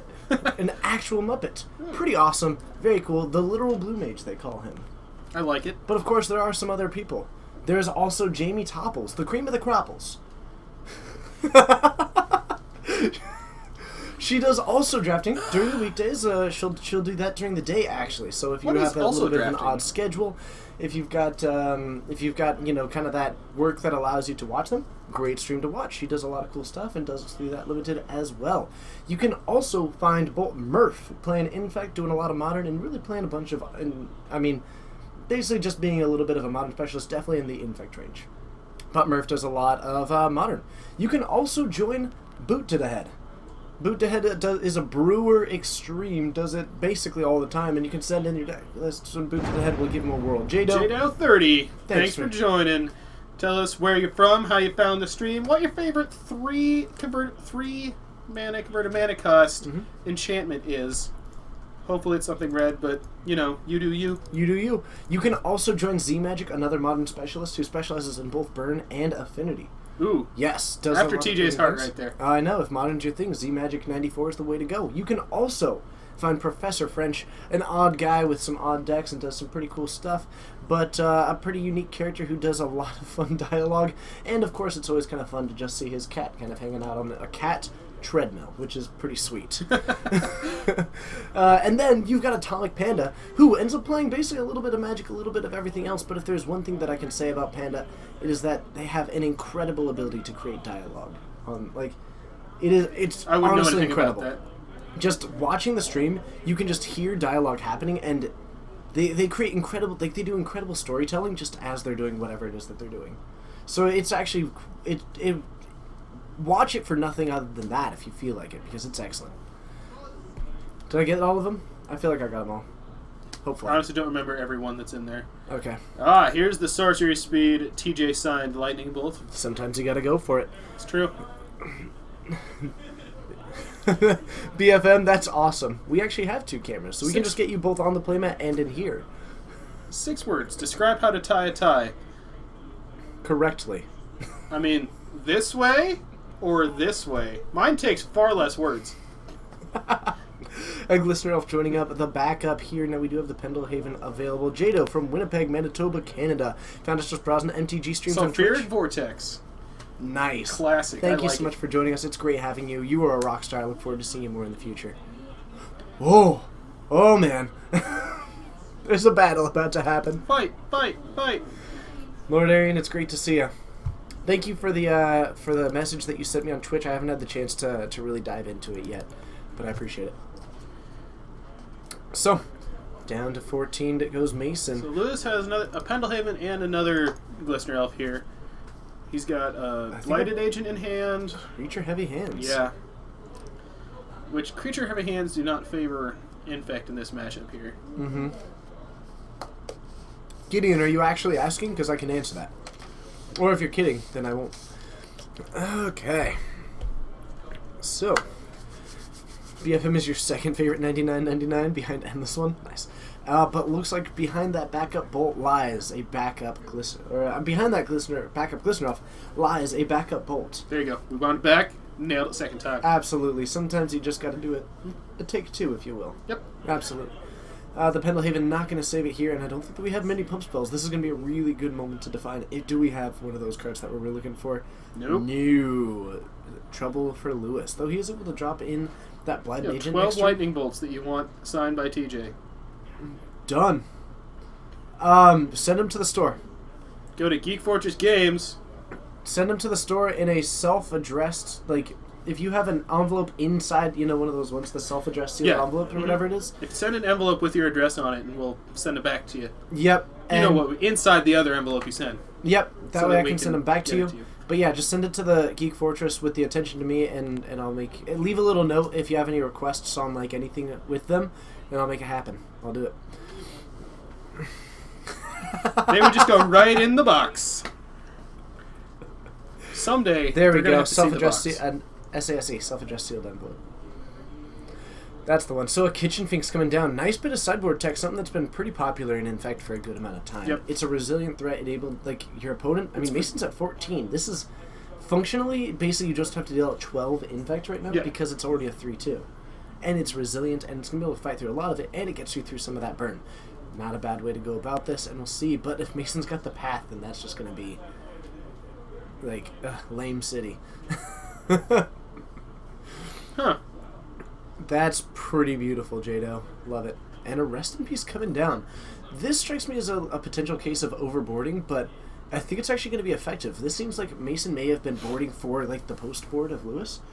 This shuts down the Kitchen Fink's ability to come back. It's now just another creature, which is significantly worse. Interesting. So you built Solitaire. Mm-hmm. Good for you. Switch to Pulse of Marasa. Pulse of Marasa is sweet. Kind of bored of Solitaire, so you built Ad Nauseam. Told you. Built Solitaire. It's Solitaire that moves differently on the board. Because you're like, funny. there's all my cards. That's funny. So, Blighted Agent out. Does Mason run out of removal? Because he doesn't have a great blocker for this, well, I guess any blocker for this one. Lewis has also got the Inkmoth Nexus, so Mason really needs to get a clock developed. Because, you know, he would have to go removal, removal, removal to really be able to take this one down. Life gain another Infect threat back and not as vulnerable to great... Actually, Sage Phoenix, we have tested with that one a little bit. The main thing that we end up moving towards Kitchen Finks. We don't disagree that Pulse is good.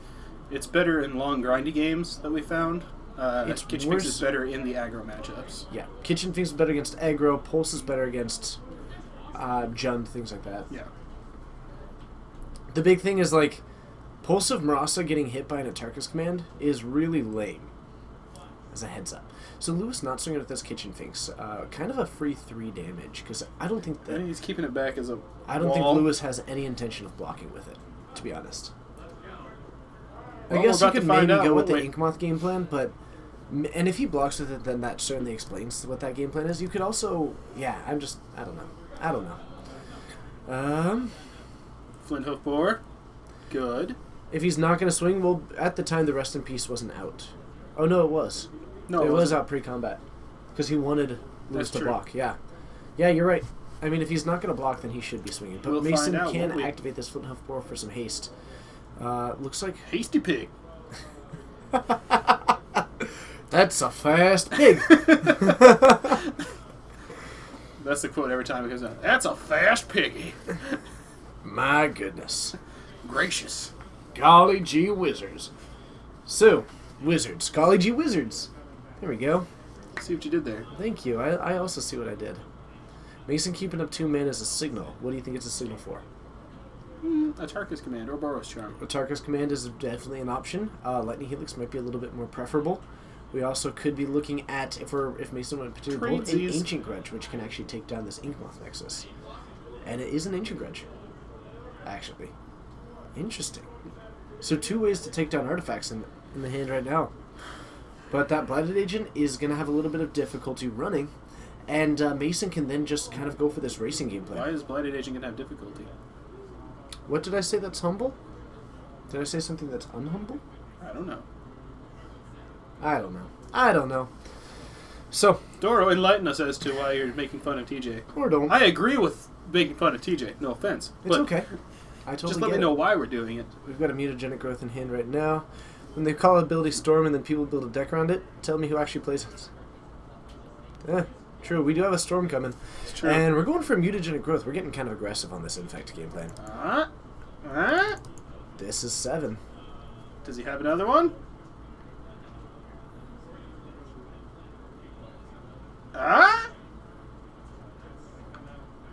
Did we just double kick with colorless mana? Did you just pay colorless mana for vines? Oh, I did. I only played one. Okay. So, 7 it is. Unfortunate. Well, we caught it. We caught him. We caught him. I was like, that's unusual that he hasn't paid for it. Drops down the second one. Ooh. Ooh, no good. No good. Is in shit.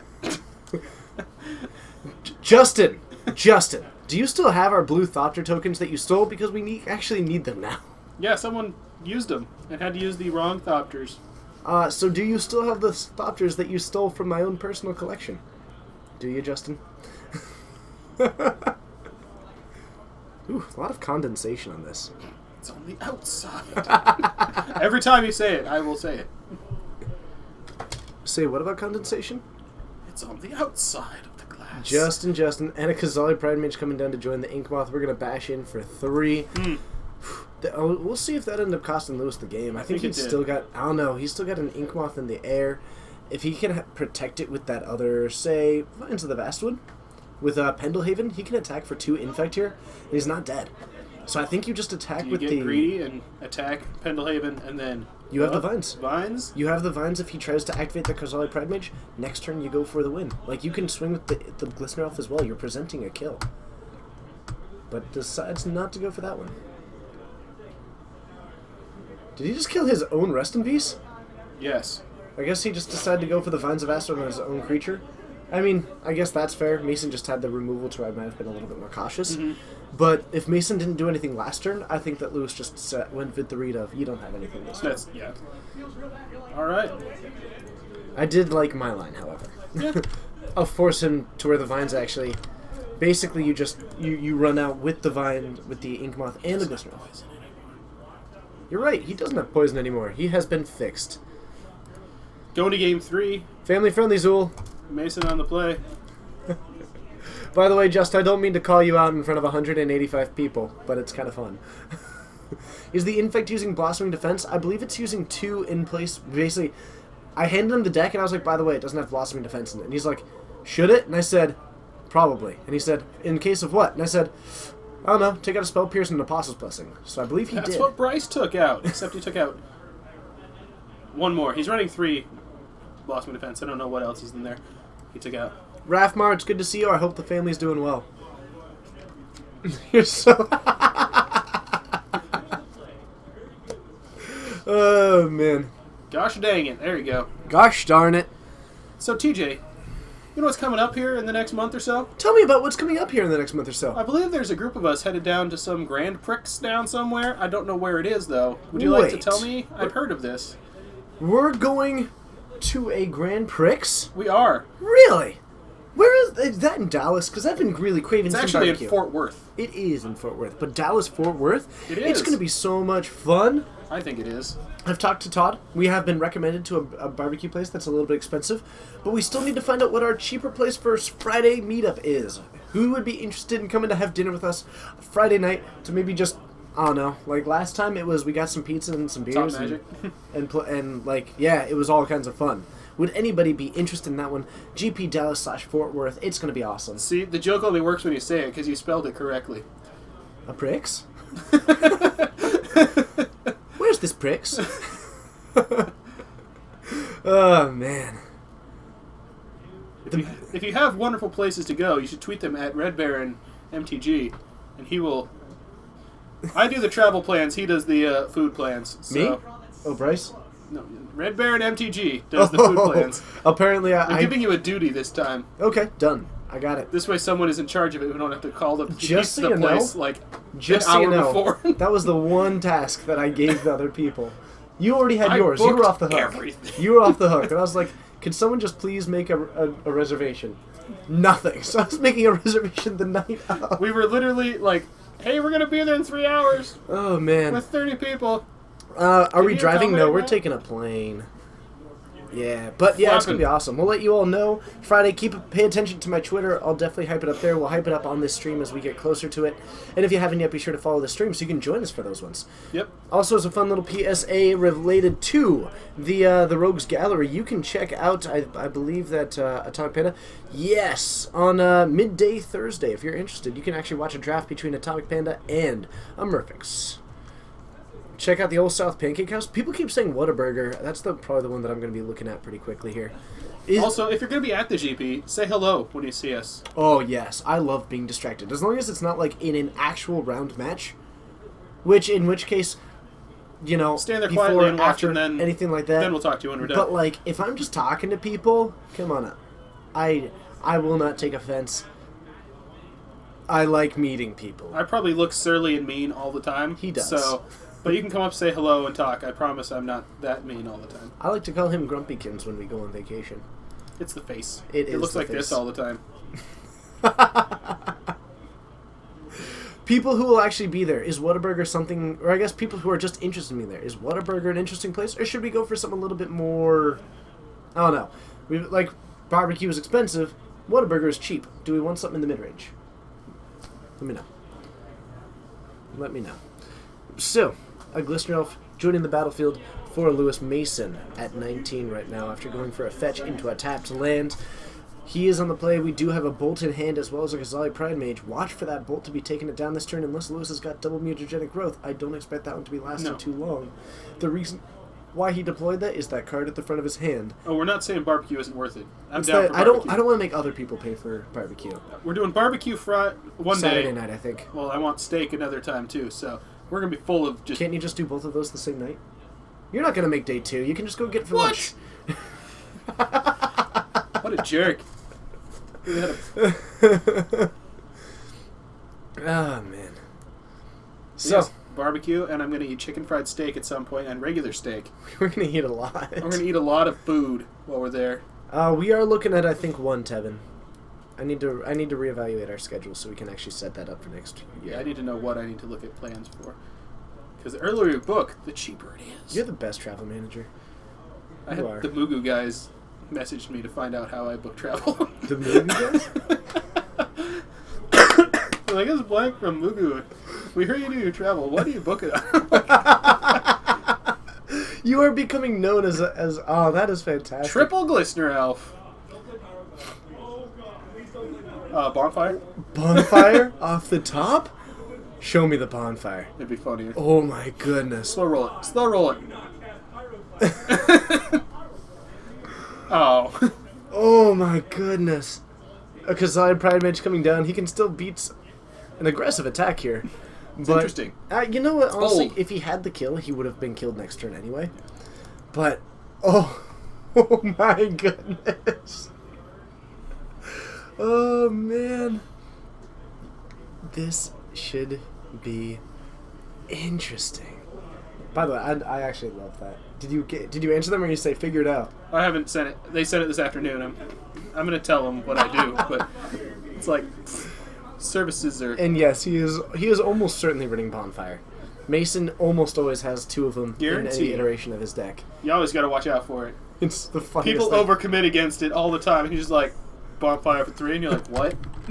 Well, Mason is another one of our players who plays cards not because they're the right ones to play, but because they're the cards that he wants to play. Yeah.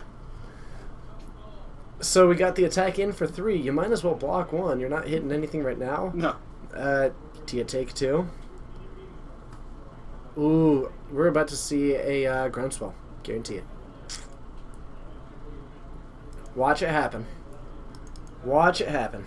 It's like it's your deck or something. It's like it's my deck. Unless Lewis kills him here. That's true. That's true.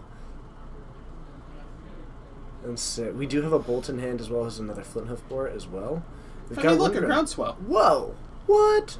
Nice. You play Anger and Delver? Good. That card's good.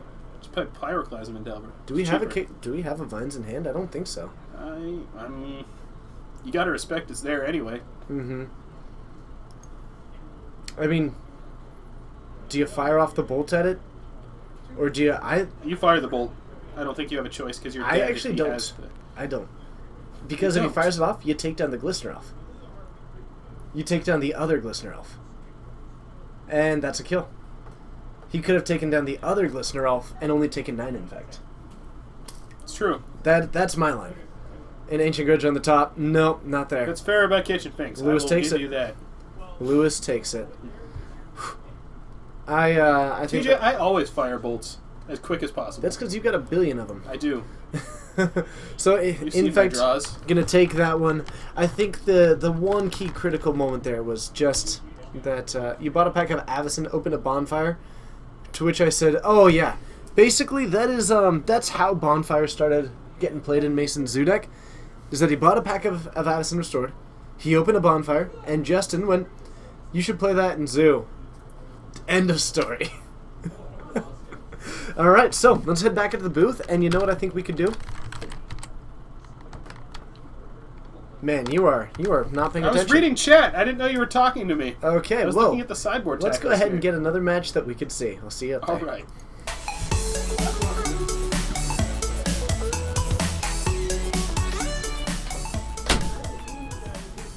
Hello, and thank you for joining. It's great having all of you. Kaiser, I completely agree. If they go for it, you take down the other one. But that's okay. You live and you learn. You live and you learn. Was Stony Silence in there? Maybe to try and... Oh, maybe for Spellskites? But that... Spellskite isn't even in that deck, actually. There's no Spellskite in that 75. Thanks for joining. My name's TJ. I'm joined tonight by Eric. If you haven't yet, be sure to hit that follow button, because we're streaming out of Geek Fortress in Snohomish, Washington, from a shop called Geek Fortress, which you can always find either on TCG Player or at the website directly, geekfortressgames.com. It's worth it. It's awesome, and it's all kinds of fun. Is there any affinity out there? If there is, we'll do our best to get it for you. I'm a big fan of the deck. It's kinds of awesome, and we do often have affinity here. It's going to be great. We stream every Monday, Wednesday, Friday, and Saturday. Yes, we do have Delver out there, but it's going to be fun. If you have any questions, comments, feedback, anything like that, let me know, because we're always having a good time with this one. And I'll be honest with you, this stream is not about us. It's not about them.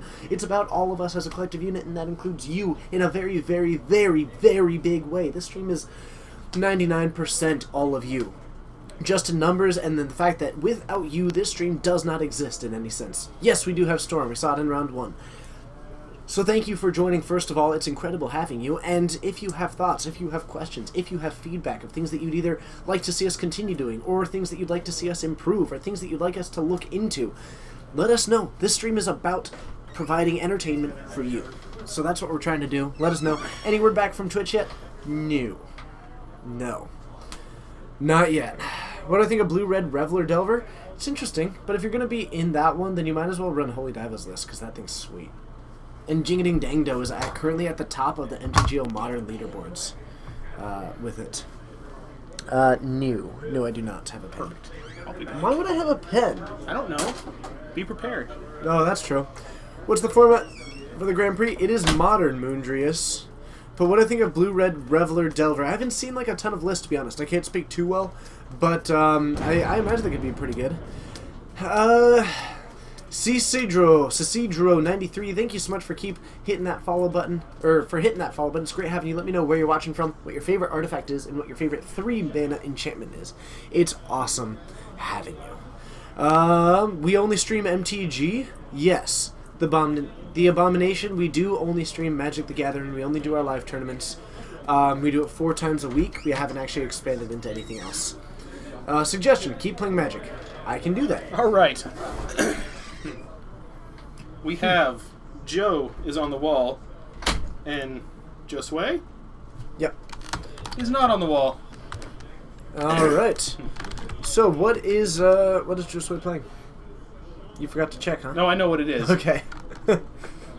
Naya Nahiri. Awesome. That's super cool. We used to stream Hero Clicks. Definitely hit that Grand Prix, because you get to come hang out with us. True. Naya Nahiri, that sounds pretty cool.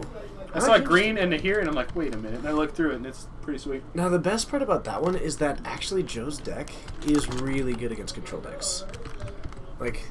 So that's really what he's looking for. But it ain't your classic control. It ain't your classic control. Reveler's good in something that isn't Jund. Reveler's good against Jund. It's really good against Jund. What cards do I think best define each color in MTG? Just answer that after we go down to the field. Yeah, let's go down to the field. But it's currently round 2. We're heading into game 3. Jose will be on the play. Perfect. Let's head it.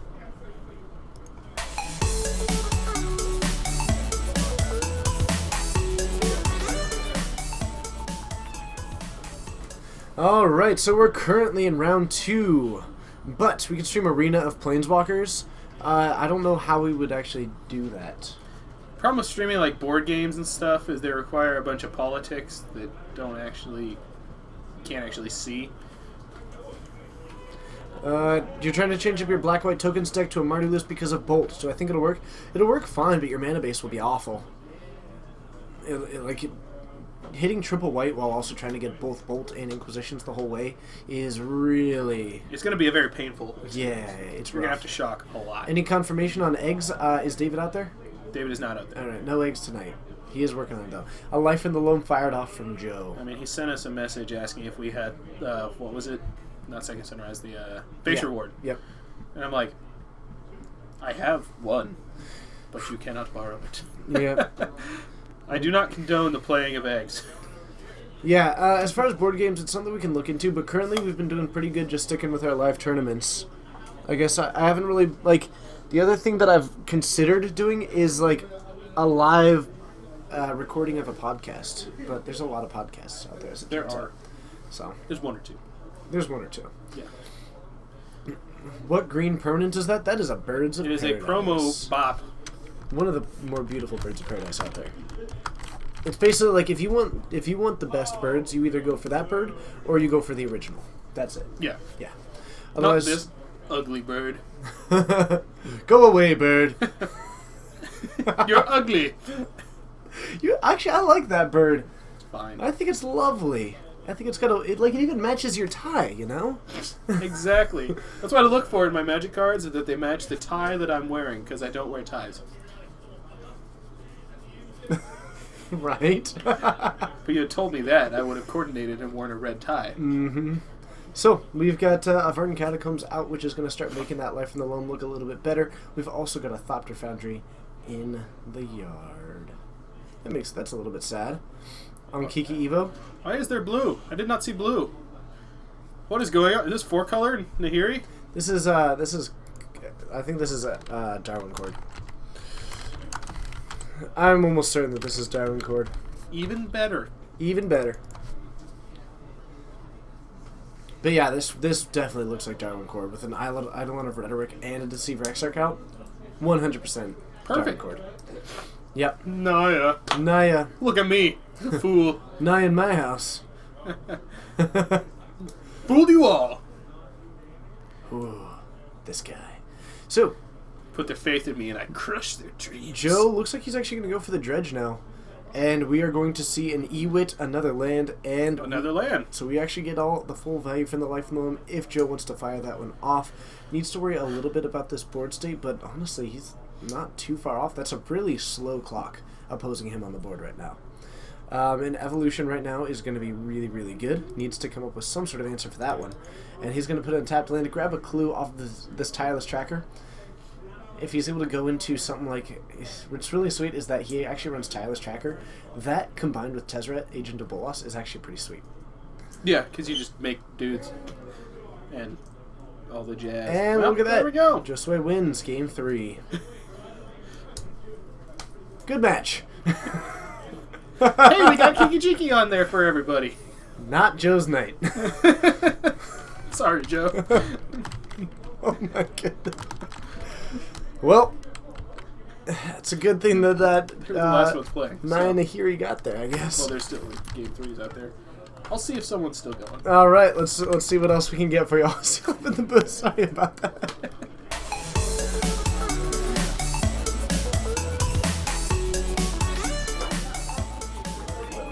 Hello, and thanks for joining. Eric's already back. See? I'm so fast at this. Tell me a little bit about why you're sitting down. I'm sitting down because Bryce shook his head at me and Coleman shook his head at me when I went out the door, and I assumed that meant no one. And I said, no one? And they're like, no. So that means the next round is about to Well, come up. they're in Game 3. Everyone's still playing. Let's play some 20 questions I then. love 20 questions. That sounds like a lot of fun. Let's go ahead and find a sweet card first. I hope you all enjoy 20 questions. No. Ooh. Ooh. That's... I like that card, but no one will know it. Let's do next one. No. Okay. Hey, thank you so much for hitting that follow button. Cut It's stream. awesome having you. And we look forward to seeing you more in the future. Let me know where you're watching from, what your favorite artifact is, and what your favorite 3 converted mana cost enchantment is. Ooh, I like this one. Yes. Let's no do one that will one. know what that is. Someone might know what that is. They're really good at this stuff. So, let's go ahead and get it going. Let's go ahead and eliminate those questions from the previous round. And let's play some of that sweet, sweet 20 questions. Alright, and let's get that positioned. and make it to where we can go. Is the converted mana cost 3 or less? Yes. Yes. 3 or less? Yes, it is. Is it modern legal? Yes. Yes, it is. This is a modern stream after all. Can you pitch it to Blazing Shoal? No. I mean, to be fair, last time on a modern stream we did Timmy Power Gamer, so... That's true. That's true. Meepy basically asked the exact same question. No, it's not right. Is it a permanent? Is it permanent? Yes. Yes. It's a jackal. Jackal. Jackal. It's a jackal. But not a pup. No. It's a jackal-pup. Is it a jackal-pup? Is it a jackal-pupper? Maybe. Who knows? So, we're 4 questions down. We know it's a permanent. Yes? Printed in the last 10 years. Well, I mean, it's modern legal, so... Yes. Does it have blue color identity? No. Ew. Ooh, there's a good one. Monocolored. Oh, man. That is a good question. And the answer is? No. No, it is not. So, what else have we got? Does it have an ETB? No. I heard him call the next round, so I'll be right back. You're from Brazil. Obrigado for watching. It's great having you. Ornithopter, good choice. And Sulfuric Vortex, you and I can get along. Oh, Armadillo Clock. Maybe not. But still, yeah, we'll be good. We'll be good. We'll be good. I'm gonna go find a match while you finish this. Excellent. Is it colorless? No. No, it is not. Is it a creature? Yes. Yes, it is a creature. Does it have an evergreen ability? No. Evergreen ability? No. What else have we got? Does it have a sack effect? No. Alright. What else have we got? Does it interact with the grave? Yes. Grave interaction? Yes. Yes, it does. Hybrid mana? Yes. Yes, it does. Alright.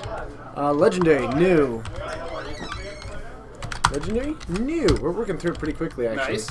Activated ability? Yes.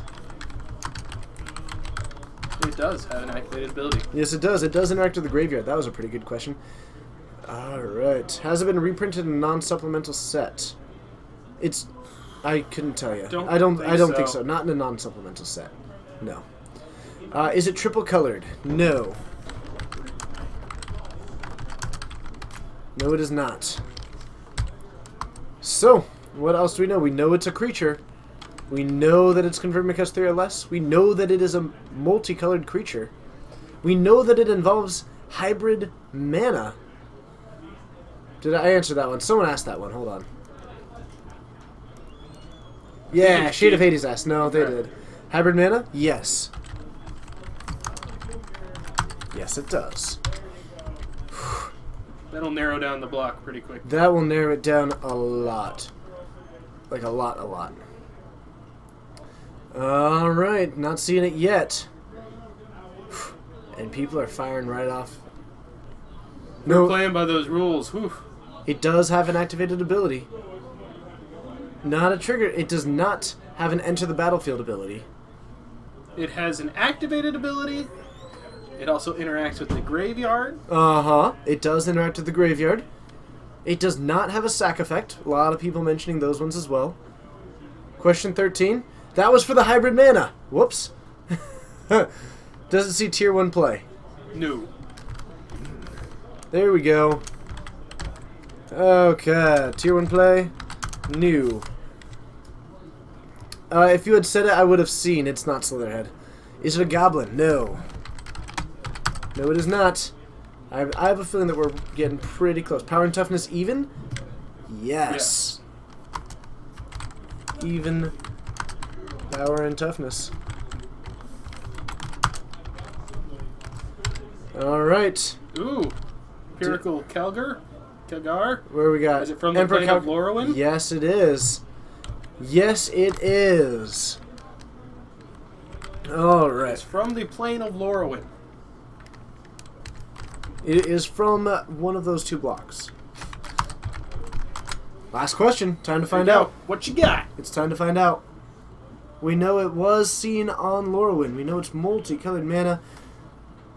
And Retoid takes it down with Restless Apparition. Retoid, you are going to get added to the Wall of Edge Champions. Tell me a little bit about the match that we've got. The match we have is Mervin on his mono blue versus Coleman. Who's where? Coleman is on the wall, Mervin is not. Mono Blue. Are both players undefeated? Tell me they I are. believe so, yes. Oh, yes. Abzan Company versus Mono Blue. It doesn't get any better. It doesn't get any better. Let's go ahead and get ready for this round 3. I'm excited. You should all be excited. I'm stoked. Oh. Stoked, everybody. Stoked the It flames. was here, and then it came up, Let's head on accusing down. them. We'll see you there.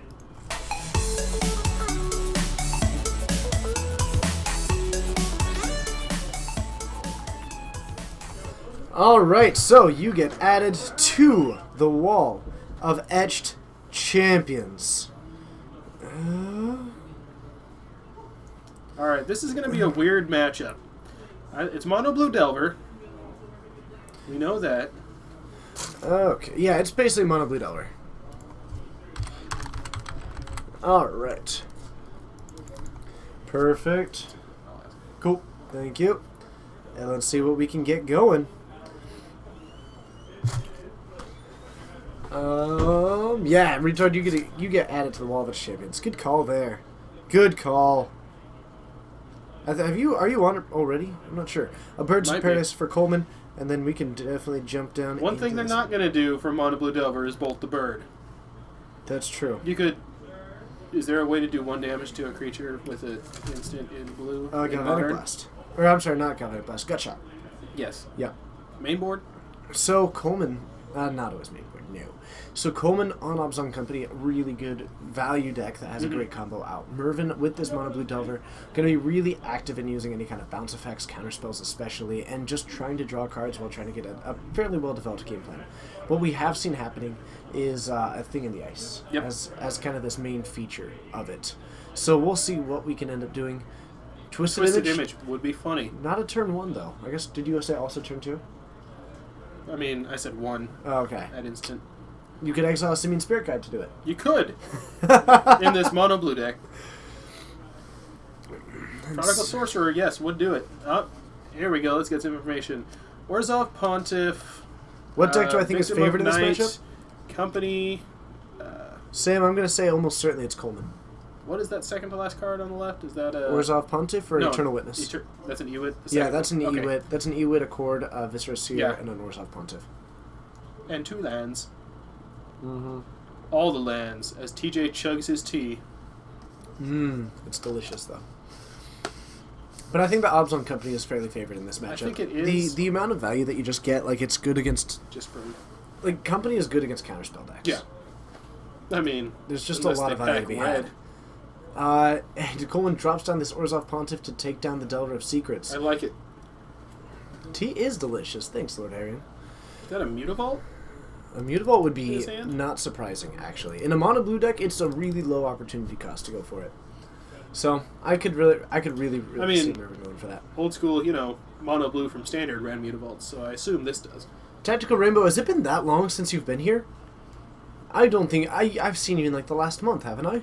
How strong is Nightfall? Decently, but not incredibly. I think it's what's holding it back is more a lack of people testing it than it is a lack of power. There's also a card got banned from the best version of it. But it also plays somewhat fairly. Nice. Alright. Yes, Fairy Conclave would be better than Mutavault.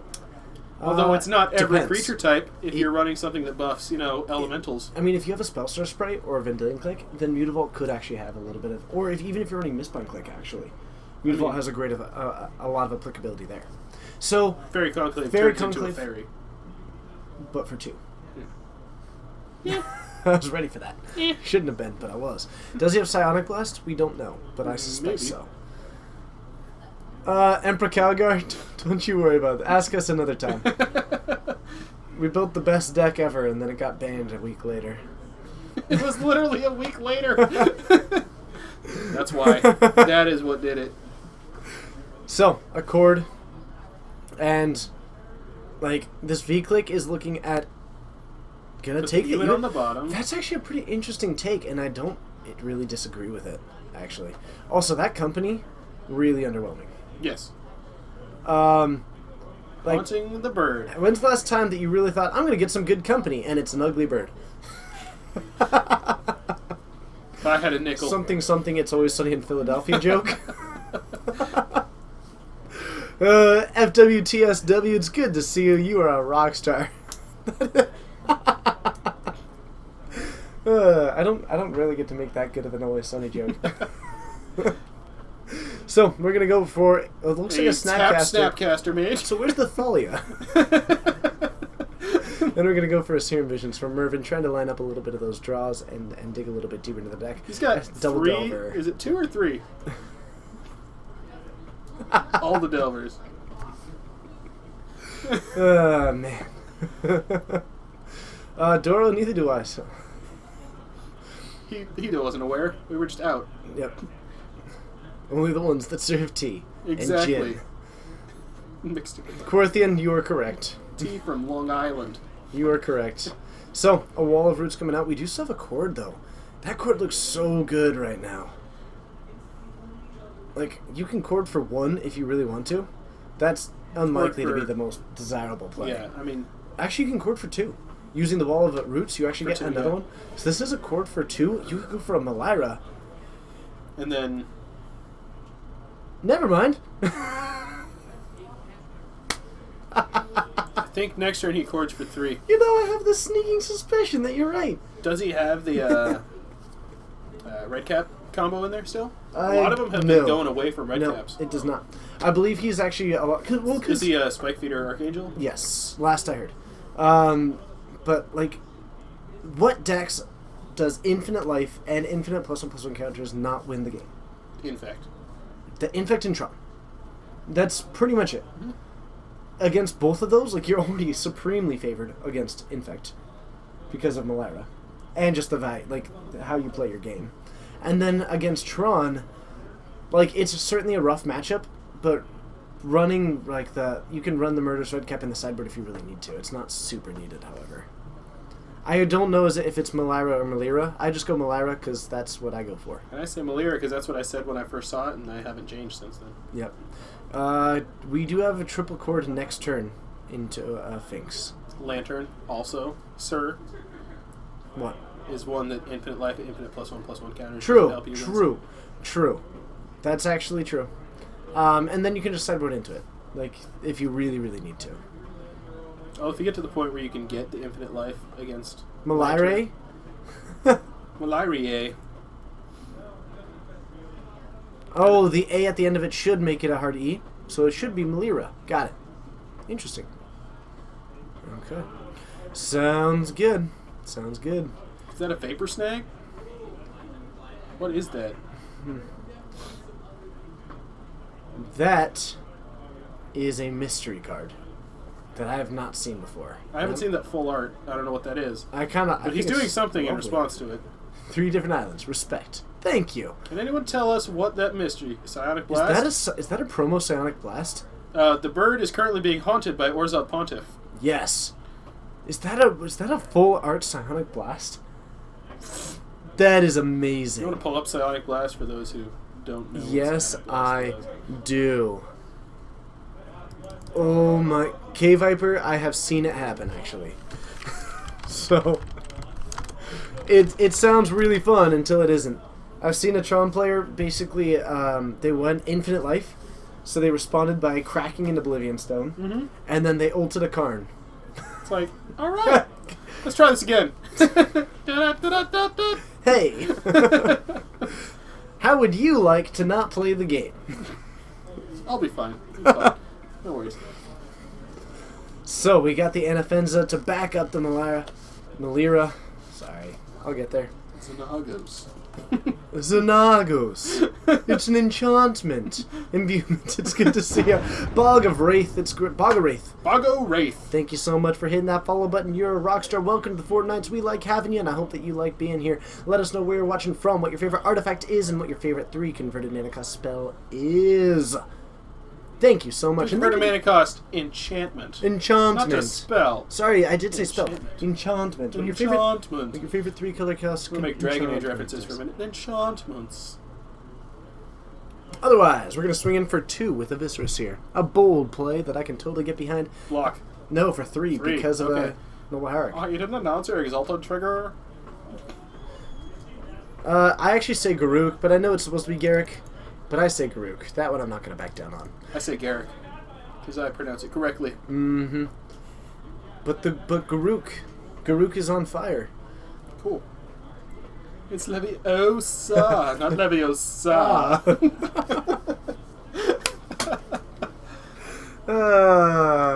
We're dumb. So everyone's favorite artifact is Chinosphere. Makes everything a 3 converted mana cost artifact. Tameo is how I pronounce Tameo. I don't know how else you pronounce Tameo. Alright. Tamayo? Tameo. Tameo? The name's Tameo. Skywarp 2099. You Thanks sound for like joining the Fortnites. You sound like a fantastic sci-fi movie. I like Let it. us know where you're watching from, what your favorite 3 converted mana cost enchantment is, and what your favorite sci-fi movie is. I like it. We're just going to keep adding. Char again! So another Char is going to take down this... Oh, it's Blue Char, sir. Sorry. Well, okay, Psionic Blast is going to take down that Anaphens of the Kintree Spirit. So it's actually... What's happening here? It's exiled. From Oh, is he sacking it? No, he's flashing it back with Snapcaster. Oh, and is he sacking it with the... Is he sacking it to the Viscerous here to get the Scry then? I don't know. No, he's sacking... yes, he is. Well, he sacked the bird to get a Scry, which then triggers the Haunt off of Orzel Pontiff, which wipes his side. Beautiful. That's pretty sweet, actually. So wipes Mervin's board. We're going to drop in a Kitchen Finks, and I don't know about you, but I think Colin's about to be feeling way more than 22. Life total-wise, you know. Ah. Yeah. Tameo. Tameo. Tameo? Tameo? Tameo? Tameo. I think it's Tameo. Thing in the ice. Can he bounce it? I like your hype. Thing in the ice. Thing in the ice. Ice, Bringing the ice. thunder, bringing the pain. I can be a hype man. Ice, ice, baby. Oh my goodness. Currently out of my generic brand water. Ah, man. So, we've got a Kitchen Finks with a... Pretty annoying. My pun? No, someone else. Oh. Yeah. Mayonnaise is an instrument, though, so it's fine. Yeah, and I think we're picking up, because, like, there's just so much on the board sitting right now. Like, first of all, you have a win. So you have infinite life on Coleman's side of the field, because that Melira, the Kitchen Finks, and the Viscerous here line up to make a pretty sweet deal, if you ask me. It's not infinite life. You have to pick a number. That's true. Let's just call it 10 billion. Arbitrarily high life totals are very good in this game. It's true. But What if I can make arbitrarily large amounts of creatures? You know, I have to question about that one. And then, gosh, it's the most frustrating thing. I forget who has to break the loop because I haven't had to deal with it for a while. Between a twin off and an infinite life off, Mhm. because you have to break the loop because you can't just indefinitely go. Yeah. And so I think that's the someone has to stop, and then the other person goes. And I then- think it's that the infinite life wins because they can do theirs like in combat, as opposed it comes down to you attack, But they- infinite damage versus infinite life, I think it's actually infinite damage since they're the one being proactive. I may be wrong. It depends there. on I'd have to look priority into it. of the active and inactive players at the time, and I'm not a judge, and I'm not going to rule on priority garbage. Hey Melvin, it's good to see you. Oh, thanks. Okay. You have to write the full number, though. You can't just put the word Googleplex. So Bring in those cages. Cages are so good. Make your life into Googleplex. What is and it? then they play a Soren, and you're like, what? 10. So Melvin. Is that massive pile of cards his sideboard? I don't believe so. That would probably be illegal. Well, wait. What if most of them are actually wrong color, like wrong format, entirely unplayable, like rock? Maybe what if they're rock lobsters? What if they're paper just power? tigers and scissors? What if he just carries his power with him? wherever he goes, and that's also in his sideboard. Oh yeah, I know a Googleplex. I'm just thinking, why not go for a Google? That way you can say that you beat them with the Google. There you go. Beat him with the Googs. Get him with the Googs. Well, he might be looking through his main deck. That's what it looks like. Yeah. Yeah. Why are we saying Buffalo? I don't know. I think it was because of me saying Melvin. I don't know. Hey everybody, thanks for joining. My name's TJ. I'm Eric. We're streaming out of Geek Fortress in Snohomish, Washington, having ourselves a good old time playing a little bit of that. What format? Modern. Nice. I like Modern. I hope you like Modern too. Do you like Modern? I love Modern. Nice. What do you play? I play Blue Moon. Man, Blue Moon's a sweet deck. Have you been testing any sweet new cards in it? I have. I've been testing 4 of the new Chandra and a Pia. And then 2 Spireblook Canal. I remember the name this time. Wow. And if I wanted to watch you play that deck, how would I go about that?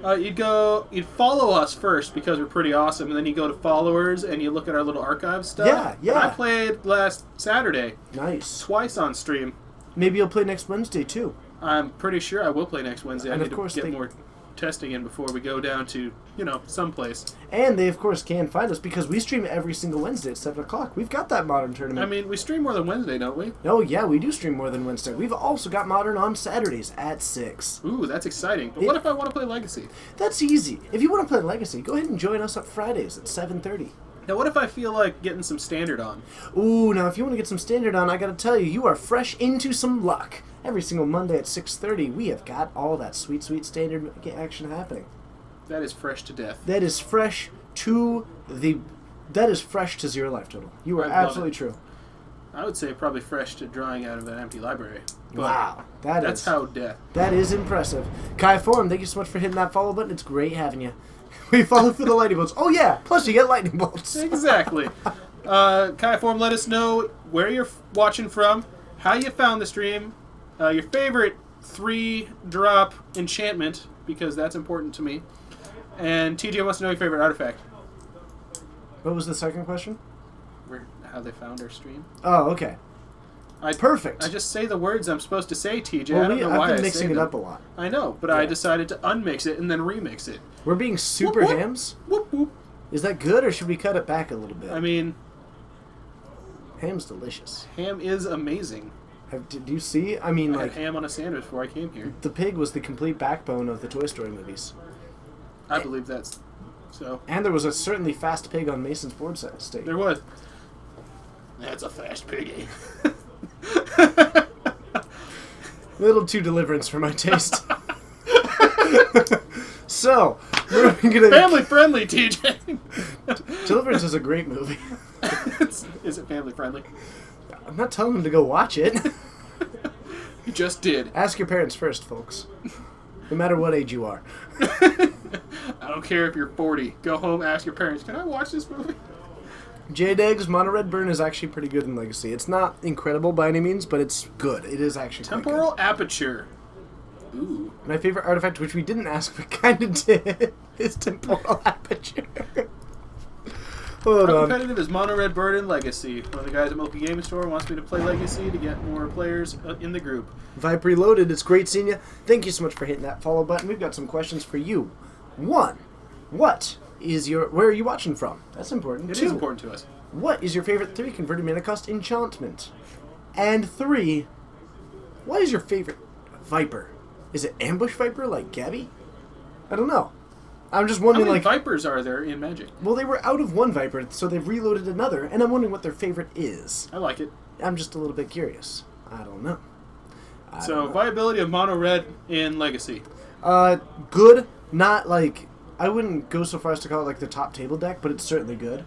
I see Justin saying solid tier 2. I think that's probably a pretty reasonable place to put it. It's pretty good. I've played against it a lot in Legacy. I've never actually played it in Legacy, but it's very good. It's a lot of fun.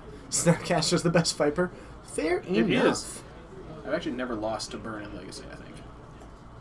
Never. Have you ever played Burn in Legacy? Against it or as Burn? Against. I've played against Burn many times with many different decks. Interesting. Here's the 3 decks I've played in Legacy at competitive events. 1, Hive Mind Show and Tell. Yeah. Go on. 2, Bug Delver. Okay. And 3 is Reanimator. Interesting. You should have lost with Bug Delver. But I didn't. Interesting. Interesting. You must be a very good player. I mean, you gain life with your Deathrite Shamans, and you wasteland your own dual land to have nothing for Price of Progress. Feels good. Sorry. Price of Progress is very good. It is very good, unless I have a wasteland and a dual land, and you're like, Price of Progress? I'm like, nope. Gotcha. I'm like, okay. Gotcha. We're being hams. Well, I apologize for being a ham. There we go. The Coal Maniac making an appearance. Oh, man, I think Doro is trying to make that one of the emotes if we ever get a sub. Yes, do Which it. I think would be a pretty sweet emote. Can there be one of me going like, ah, We with only like get lightning bolts 2. coming out my fingers? Well, then that's one of them. But done. Those are our 2. No, 2 we need people one of that you don't flailing your arms. For when people get all excited and the hype is happening, the arm flails will be appearing. Arm flailing. Maybe something about ties. I don't know. Nah, Todd's got ties. We don't want to take Todd's No, ties. we want arm flailing. We want arm flailing and hype. Ah, It's the Coal Maniac, Doro. It's the Coal Maniac. His name's Coleman. So you just add Niac. And it becomes the Coal Maniac. Anarchy is the best hate if people bring in ley lines and legacy. It's Coal Maniac, not Coal Maniac. Come on. All right, just an island here from Mervyn. What's Coleman got? UFO? I bet there's a bird. I did not know that. Ah, called it. Nailed it. Gosh, I'm so good at this. It's okay. Probe, what you working with? See, we have got a. Whoa, that ain't bad. Boy. The Fauna Shaman is actually a bit of sweet tech. Coleman started running Fauna Shaman because of the prevalence of graveyard hate. So Dredge became kind of this big thing, and especially Grafdigger's Cage because of Nahiri. Mm-hmm. So he started running Fauna Shaman as a tool to assemble his combo piece, without having to worry a little as much about like going for the Court of Calling or for the Collected Company. Yes, it's just a blank, like, the smiley face with just a straight line, just generic brand emote. Oh.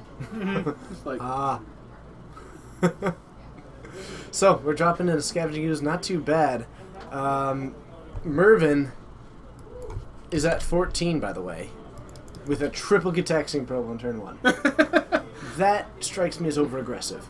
no, do it. I think that you normally want to wait until you can get more information in the future, personally. I might But have it done looks like 2. Mervyn may have been I have looking triple for the probe second before. land.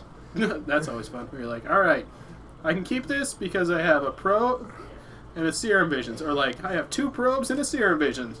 Let's find this land. Yeah. The Hibernation will be good, but Mervyn has got to be able to cast it. Looks like we're going to fire into that one as well. We've also got the Fauna Shaman joining the battlefield. We've got a +1/+1 counter on the Birds of Paradise because of the Anafed's ability. Bolster. Next turn, we're looking at a win. Are If we? Coleman has a land in hand, which he does, yes. Activate Fauna Shaman as long as he has a creature card in hand. Which he has the Viscerous. Oh no, he doesn't. He needs the Viscerous here. I'm sorry, that's not right. That isn't right. He's 1 away. Oh no, because he's the bird. He wins. As long as he has a creature to discard, he has the win. Lorded Raven, hello. And he does not have the creature to discard. Because Gonna actually, abrupt he again. could have been able to cast out the, go for the Fauna Shaman ability. 1, 2, 3, Pay the 4, 3 for the 5, kitchen 6, sinks. 7? Is this 7 coming across? This is a lot, yeah. He's a 5. There we Ooh, go. And a quick Game 2. win. Wild Defiance? Alright. Nice. That's actually kind of cool. So, let's, Artifact is Black Vice. Ugh. You sound like a Infect / fun player. but Endless Horizons would be number 1 at Forest MC. Okay, I can dig that. You're all about value. I like it. So, let's go ahead and let's get back up to that booth, and let's get us another match. It's round 3. I'm gonna go find one. Nice. Get us someone we haven't seen before. I will do my best. Thank you very much. I appreciate that. Let's do it.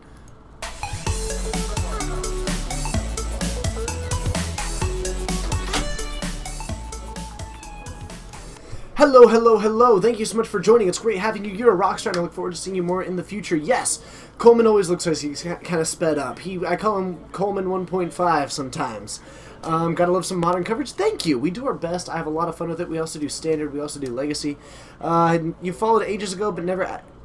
Oh, yeah, Screwy Ducks. Please do. Please do. Punk and Nova, thank you so much for the host. It's great seeing you. It's been a long time since I've seen you even in the store. So I hope you're doing well. I hope you're having a fun evening. Thanks for the host. And hello to anybody who's joining from that stream. Okay, favorite card that I haven't eaten. Lightning Bolt. There we go. Find a spicy deck. He's working on it right now. The Abzan Company deck, Coleman is one of the people who just, when I see him play that, he's an artist with it. It's really cool to watch him play that.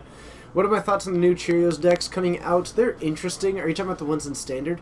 Coleman is actually running one of them. It's pretty cool. I can definitely dig it.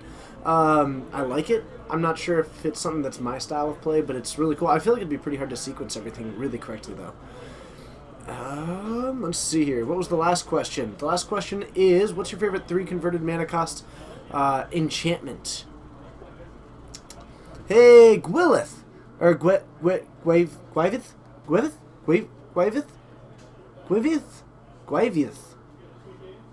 Thanks for hosting. It's great having you. I appreciate it. I'm sorry for butchering that name, but welcome. It's great having you. Hello to anybody who's watching that stream. My name's TJ. I'm joined by Eric tonight here in Geek Fortress in Snohomish, Washington. Having a great time doing some Modern. We're finding another match for you. You're nearby in Western Washington. We have to meet one day. Your favorite 3 converted mana cost enchantment is Price of Glory. Very cool. And your favorite artifact is Phyrexian Devourer. Woo, that's cool. Spicy. Talk to me, Eric. Well. Yes. What do you want to talk about? Yes. Everyone's still playing their matches, or they're done?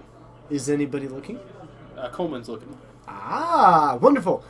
What are Cheerios decks? Decks that run cards with converted mana cost 0, because they look like Cheerios, like you find them in your cereal. 0, see? Plus, they make you cheerful, but not your opponent. Your opponent will likely be bored. Because you're going to play a bunch of stuff out, and then bounce it back. Exactly. And then wait, play a bunch of stuff out. But then you bounce it back. Then you play a bunch of stuff out. Kaiser Sigma Diablo, I do these streams every Monday, Wednesday, Friday, and Saturday. I'm here for all of them, so I'm streaming about 20 plus hours a week. And we've got a bunch of fabulous co-hosts who join me pretty regularly. But every Monday at 6:30 Pacific Time, we do Standard. Yep. Every Wednesday at 7 and Saturday at 6, we do Modern. And every Friday at 7:30, we do Legacy. Your coworker said he was going to Snohomish, Washington over break? Well, maybe No he's way. coming here. This is not a place people go as a vacation destination. I'm almost tempted not to believe you. Only because of like how we are the antique capital of You are. of the Western Washington. I know. Or Western U.S. Oh, actually. I know. So So if they're coming antiquing, this is probably it. you totally should tell them and carpool with them though, because then we can meet you. That'd be You sweet. come say hi. You come play in the shop. TJ will be here. If he's not here, tell someone that you're here to play TJ. We'll text him. He'll come down. I will. He'll be at work and be like, "Oh, I gotta take my lunch," and like run here. I've got lots of vacation time stored. What is my least favorite card? I've got 2 of them. Do you? Yes, and they're the worst thing ever. Transguild Promenade.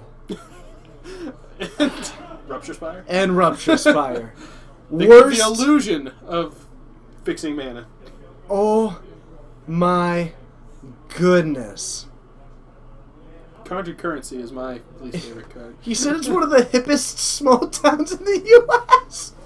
That is- We're hip. Careful, now the hipsters are going to come. That's okay. That's awesome. Actually, we did get named. See, that's the best part is that we have been named previously as like one of the places to visit in magazines Why? and stuff. Because of First Street. Just, The antiques. Pure the antiques. Also, we do have some fabulous bars.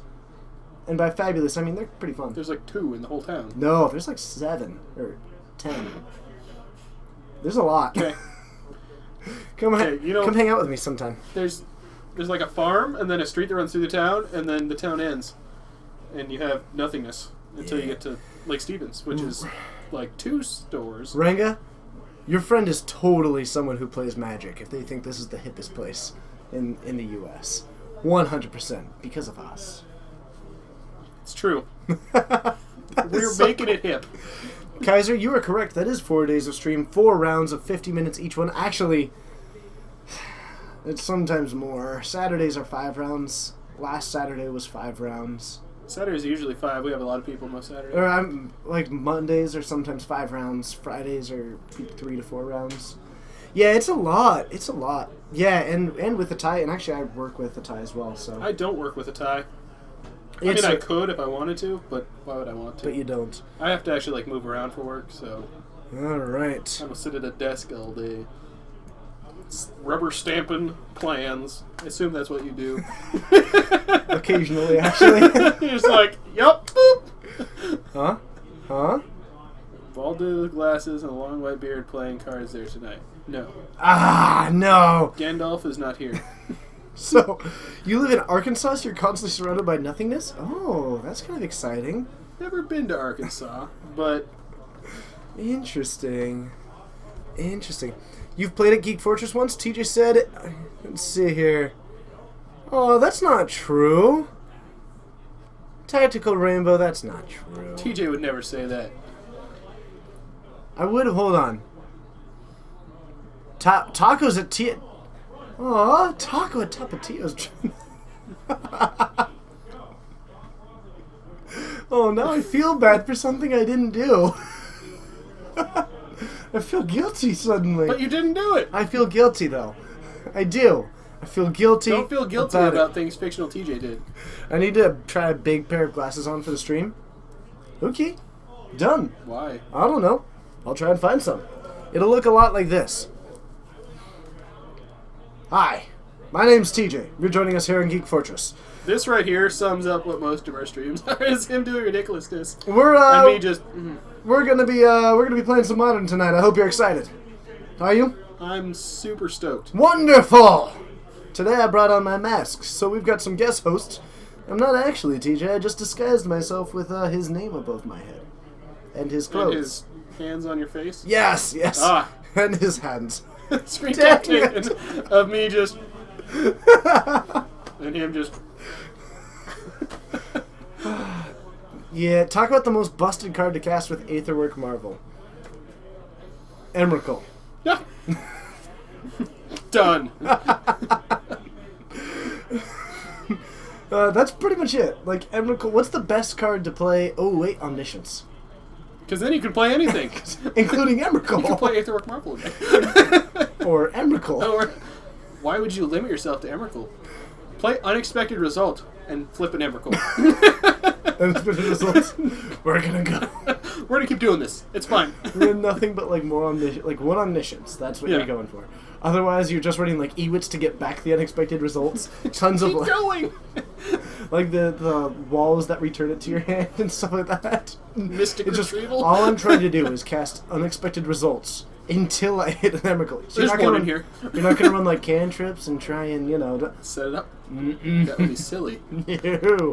No, that would be expected. I'm coming from left field. No one's gonna see this coming. Therefore, there's no sideboarding for this. You run one card that doesn't actually get you back the Unexpected Results. You're like, we fizzled. It's like crap. Snapcast Unexpected Results. But then that what is it? No, there's a sorcery that pulls things out of exile, isn't there? Oh man. Yeah, I'm liking this thought. This sounds like a fun thought. This sounds like something we'll throw together at Vancouver. This sounds like something that we...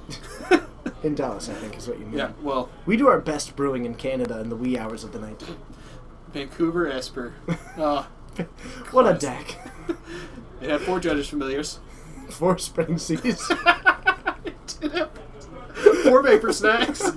We were like, how could this deck lose? That it did. I went 0-4. I was like, aw. I had Kithion in it. Why did we have Kithion? I think that was your With inclusion. Lingering Souls, you trigger him. I never flipped him. No way. I know, right? I think that was your inclusion. I was like, if we have Lingering Souls and the Judges Familiar, let's have Kithion. We'll be attacking with so many creatures, guys. It worked so well.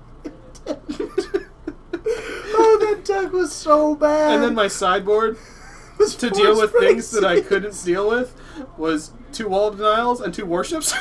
So it's like, I'm here. And 4 Spreading Seas because we couldn't figure out how to beat anything. I know. We're like, wait a minute.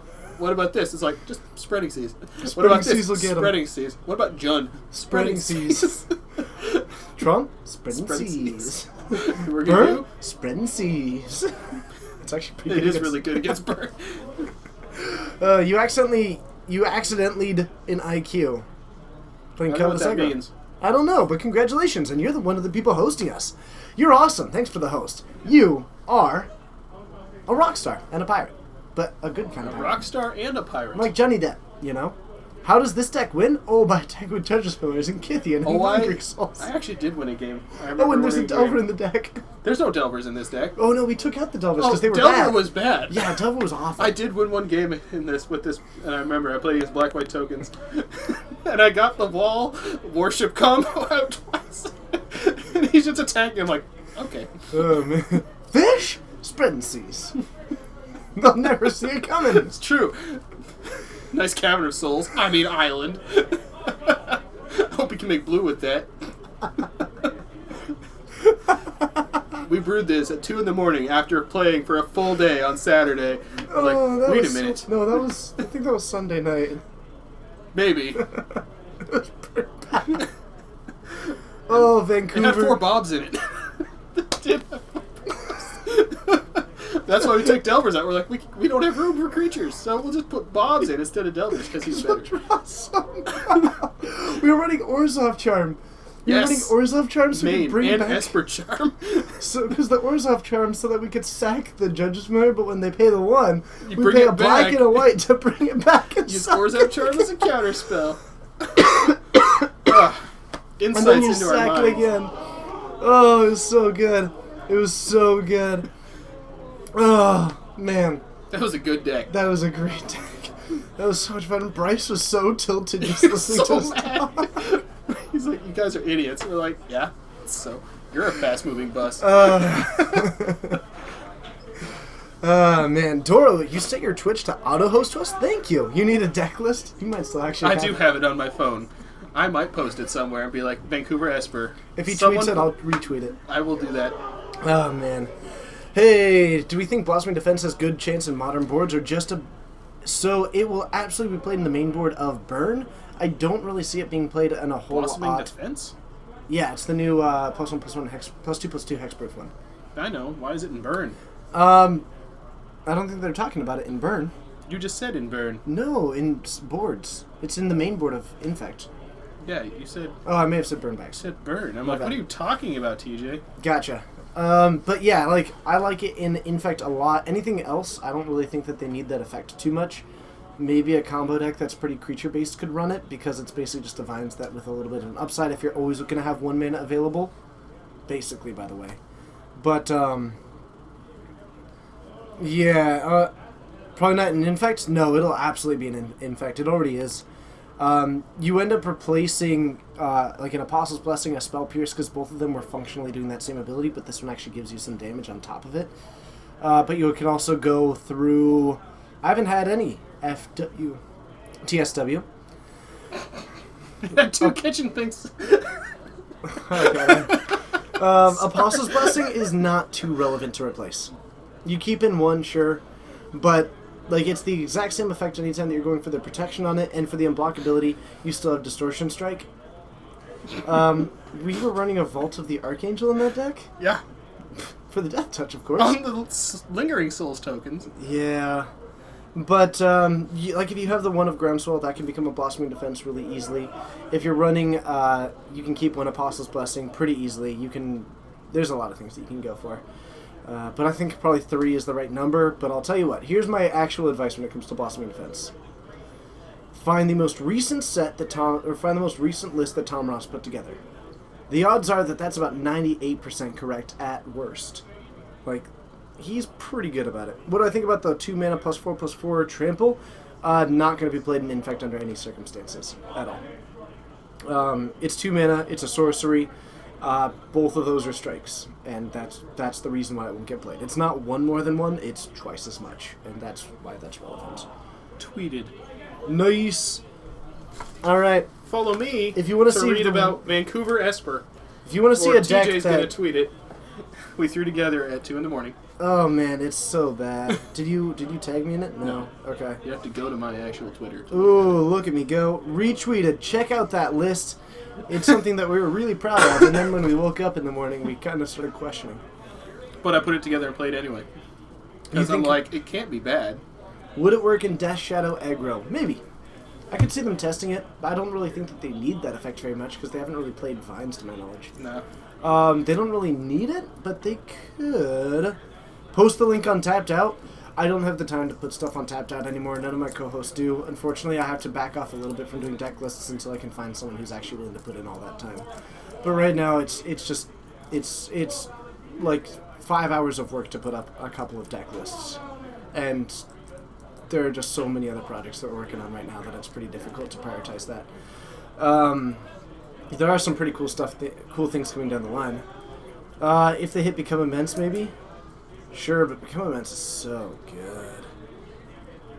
good. Either way, let's see. Do you want to take another quick run out and see if we can get a game? See what I can find. I think Cole may have gotten distracted. There's a lot of yelling going on. I know. Bryce and Lewis are playing the Infect mirror, so that's probably happening. Nice. The Infect mirror. In that case, Bryce has more experience with the deck. It does so much and does nothing. Thank you, Captain Harlock. I appreciate that. Do you know where you can find Tom Ross's current Infect deck? Either on the paid side of Star City, or you could just look up like recent MTG top 8 results and see if you can find them. But I don't currently. Can we see some Death Shadow, Red Machete? I'm not sure if we have any, however. But I could definitely go for it. But yeah, Become Immense is quite good. Oh, if they hit Become Immense. They're not going to. Alright, so, hey, Fabio Maffei, you are featured viewer of the day. It's awesome having you. You are a rock star, and thank you so much for joining us. Finals time. Oh, we're in round 4? Round 4. Man, people don't communicate with us. So tell me a little bit about what this finals is. I bet Infect is in it. It is Infect versus Death and Taxes. Michael versus Lewis? Yeah. Lewis facing the wall? Lewis is on the wall. Michael is facing the wall. Interesting. This is actually going to be a really good matchup. Like, this is a cool match to watch. It's like your classic Magic fight right here. And do you want to know how excited chat gets when we have Death and Taxes? How excited are you, chat? Let us know with your hype. I'll tell you what, if I send out a tweet saying, like, just tell your friends, tell everybody, we've got Death and Taxes. This one, it does run Thought Not Sir, so it's kind of Eldrazi. But that's, I don't know if it runs Displacer. I don't know if it runs Displacer right now. But, yeah. I think that main... Pantalia. There we go. I agree. Oh, man. What else? How do I feel about Thopter in Affinity? It's awful in Affinity. Should not be played, and it's terrible in Affinity. It's really, really bad. No vehicle will get played in Affinity unless it's far more broken elsewhere. But there's one card in the entire deck that actually wants to crew a Thopter, and it's Midnight. And that's a 3 of. Everything else has already got a place in the deck, and it's not to be tapping itself. Signal Pest can't. Ornithopter can't. Steel Overseer's got better things to be doing. Yeah. Crane is great in Affinity. I have been meaning to test it, but I'm really skeptical because it's competing with all the other 2-drops. And I don't even run Thoughtcast. But I could definitely consider it. Brento! I hope like you... it. Thanks for joining us. Great having you. You are a rock star. Let us know where you're watching from, what your favorite 3 converted mana cost enchantment is, and I guess what your favorite toe is. Like, which of your toes is your favorite? That's a weird question, TJ. Ragmar, I don't really dive into finance bad. I'm really bad at MTG finance in general. You cut Thought Blast or Blast? I am definitely running Blast over that Crane in every possible way. Let's head on down. It's time for round 4 of the finals. Death and Taxes versus Infect. Who do you think will take the win?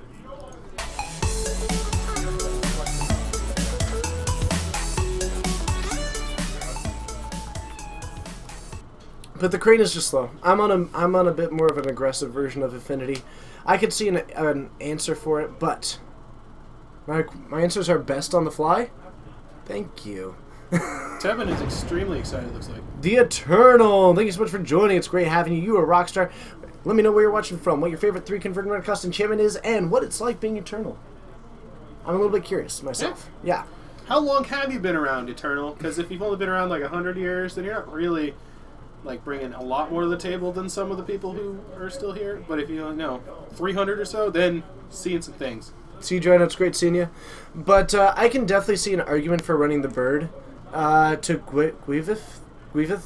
I can totally see an argument for running the bird, and I think it should be tested. Am I going to have to yell at him about lands? I'm unconvinced at the moment. We'll Turn see. 1 Vial from Death and Taxes. That's what they want to do most of the time. I assume that Lewis here is going to turn 1 Glistener Elf. Or Dork. One of the two. What do you call?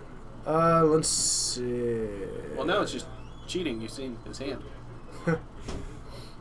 Watching from Scranton, Pennsylvania? That's awesome. Scranton is the Dunder Mifflin Paper Company there? Yes. It's a Thoughtcast that carries cranial plating.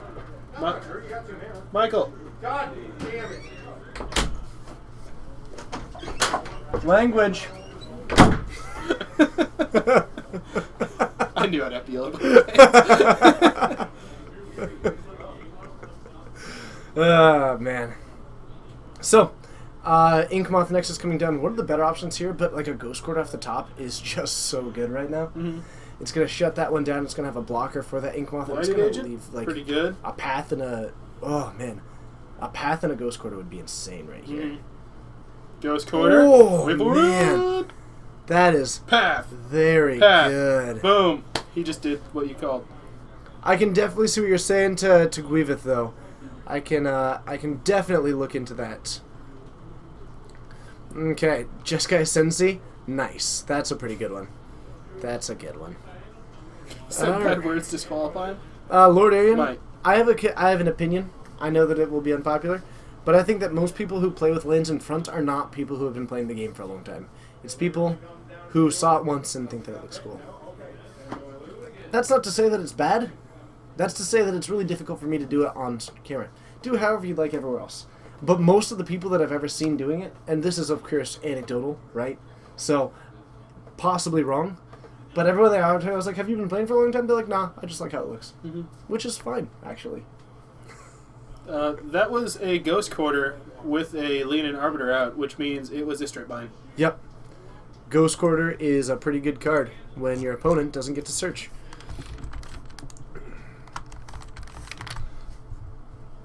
Alright, so.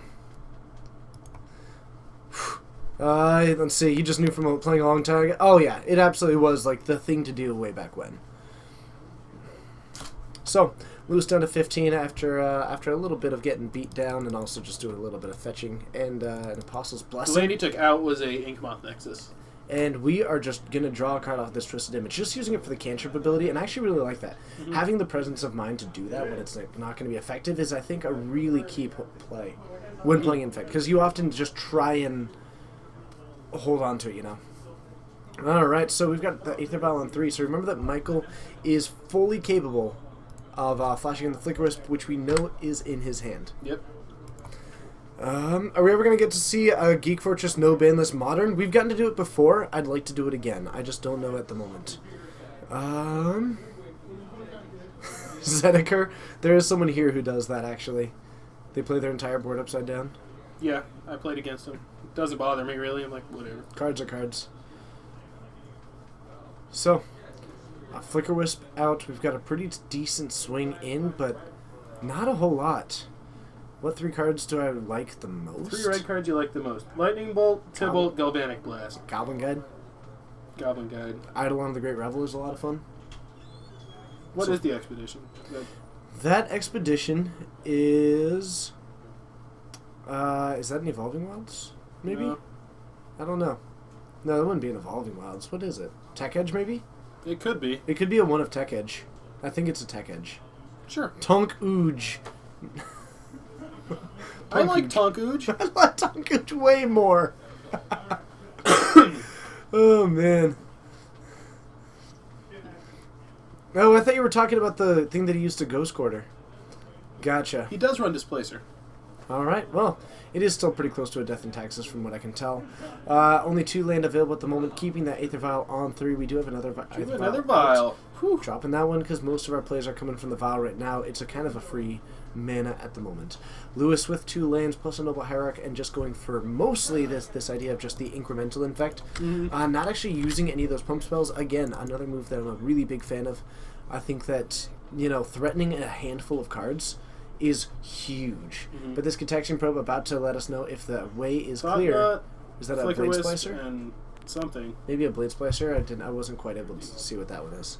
But Lewis is on a pretty short clock, and it looks like he might be going for it. This is enough with the swing. Do we have it? We're going to play in the Flicker Wisp. We're going to give it Hexproof. and Lewis is going to take game 1. Nice. Vines of Vast. I think he's making sure that the first part of it is the hexproof, Yeah. which is something that I actually have seen a little bit of confusion about in the past. I can't tell you how often. I guess maybe the real answer is like once or twice, but I can't tell you, or I can tell you that it has happened, where someone has gone, all right, and then I'll hit you for 4 with the unkicked vines, and I'm like, ooh. It's like, I guess now I can't hit that with the unkicked vines. But that's not quite how it goes.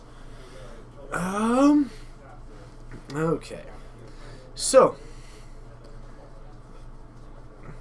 Pell of the Tundra. What a cool name. Thanks for joining. Hello to everybody who is joining Blue Baron. It's great to see you. But my name's TJ. I'm Eric. We're streaming out of Geek Fortress in Snohomish, Washington, having ourselves a wonderful time playing some Modern, watching the finals right now. Death and Taxes and Infect making it to the top table here on a Wednesday, like we do every single week, beginning at 7. And it's, I mean, these two players are excellent players. Mm-hmm. Like, and just good friends too, so they know each other's style a lot. Yeah. Like, they actually, I think, came here together. I'm sure they did. But it's great having everyone. If you haven't hit it yet, be sure to hit that follow button. We stream here 4 times a week. I genuinely, truly hope that you're enjoying this stream. It's something that I feel extremely fortunate to be able to do with all of you. We've got an incredible cast of co-hosts. We've got an amazing player base. We've got all of you incredible viewers. And if you haven't yet, be sure to hit that follow button. Because we do Standard every Monday, Modern Wednesdays and Saturdays, and Legacy on Fridays. 4 nights of streaming every single week. And, you know, we just do it because we love it. Like, it's just so much fun to be able to build this community with all of you. So yeah, we get nothing out of this other than get to interact with people, and that's why we keep doing it. Oh, yeah, we make nothing. Not at all. At all. No, this is 100% volunteer time and just effort. I make it driving half an hour to come here on a weeknight. Does that count? Yeah, it does. How's the partnership thing? No word yet. It's been about a month. It's been about a week and a half, maybe a week since I emailed them. No word from that. So we'll see. Lord Arian, thanks for hitting that follow button. It's great having ya. Mm-hmm. Let us, you know what, you get a chance to let us know again. Let us know where you're watching from. That's awesome. Let us know what your favorite 3 converted mana cost is. And let us know what your lordship is over. 3 converted mana cost enchantment. Mm-hmm. Regmar, the next set of bins is just before the next set. So I'm not expecting Aether anything. Revolt. I'm betting nothing. I'm betting nothing as well. In Modern or Legacy. I Yep. don't know about Vintage. I don't know that meta well enough to predict anything, but I think it's fine. In Standard, nothing's getting banned. There'd have to be a lot of craziness going on to ban in Standard. Mm-hmm. Just board in Rashawn Port? Yes, I hope so. Who do you main? I actually don't main Falco, but I do main Link. Are you asking Eric, by the way? Who do you main in Super Smash? I don't play Smash that often, unfortunately. Usually I'm a Kirby man. Mm-hmm. Can you put a link in the chat? Is it relevant to is it relevant to this? And unoffensive and family friendly. Okay. But yeah, I just I don't think that Modern need banned. If anything, unbans, I don't know what it would be. Or just reprint things back in. Otherwise, let's see. Oh, Rathmar, yeah, that's fine. Didn't they just ban Ancestral and Sword? Yeah, and I like it. Yeah. Big Steve 892. Big Steve! Thank you so much for hitting that follow button. It's awesome having you. You are a rock star. But, yeah. Either way, I think that if there is going to be a ban, it'll be Peregrine Drake. And probably should Popper? be. Yeah. Probably should be. Big Steve! Let us know where you're watching from. Let us know what your favorite 3 converted mana cost enchantment is. And let us know what your favorite type of cheese is. I'm starting to just kind of call audibles on the... That's fine. Yeah. What's your favorite type of cheese, TJ? I really like an aged Swiss kind of thing. Or an aged cheddar. I'm Swiss and cheddar are pretty basic, but I like the ones that when you have those protein crystals in them. Mm-hmm. And then you can just take a good I mean, if you have a wheel of cheese, sure, but sometimes I just go for a wedge, right? Mm-hmm. And then you just take a cheese knife and you're just spending a good amount of time. The kind of cheese that you can just have a slice of and feel good about yourself. You know, that's my favorite. How about you? I'm more of a fresh mozzarella man. Fresh Parmesan is also very good. Great point with the mozzarella. So, heading into this game 2, Michael gets to be on the play. I see an Attica waist. I see a Reality Smasher. This definitely looks like one. But Unban twin. Nah. I don't know. Unbans need to... I don't know. Unbans or people just... them releasing new cards through Standard. I'm a big fan of getting Baleful Strix back in. Back in? It's never been in. Sorry, Baleful Strix back in the mix of, like, Standard. It's never been in Standard. Yes, it has. Baleful Strix? Yes, it was in Standard when it was printed.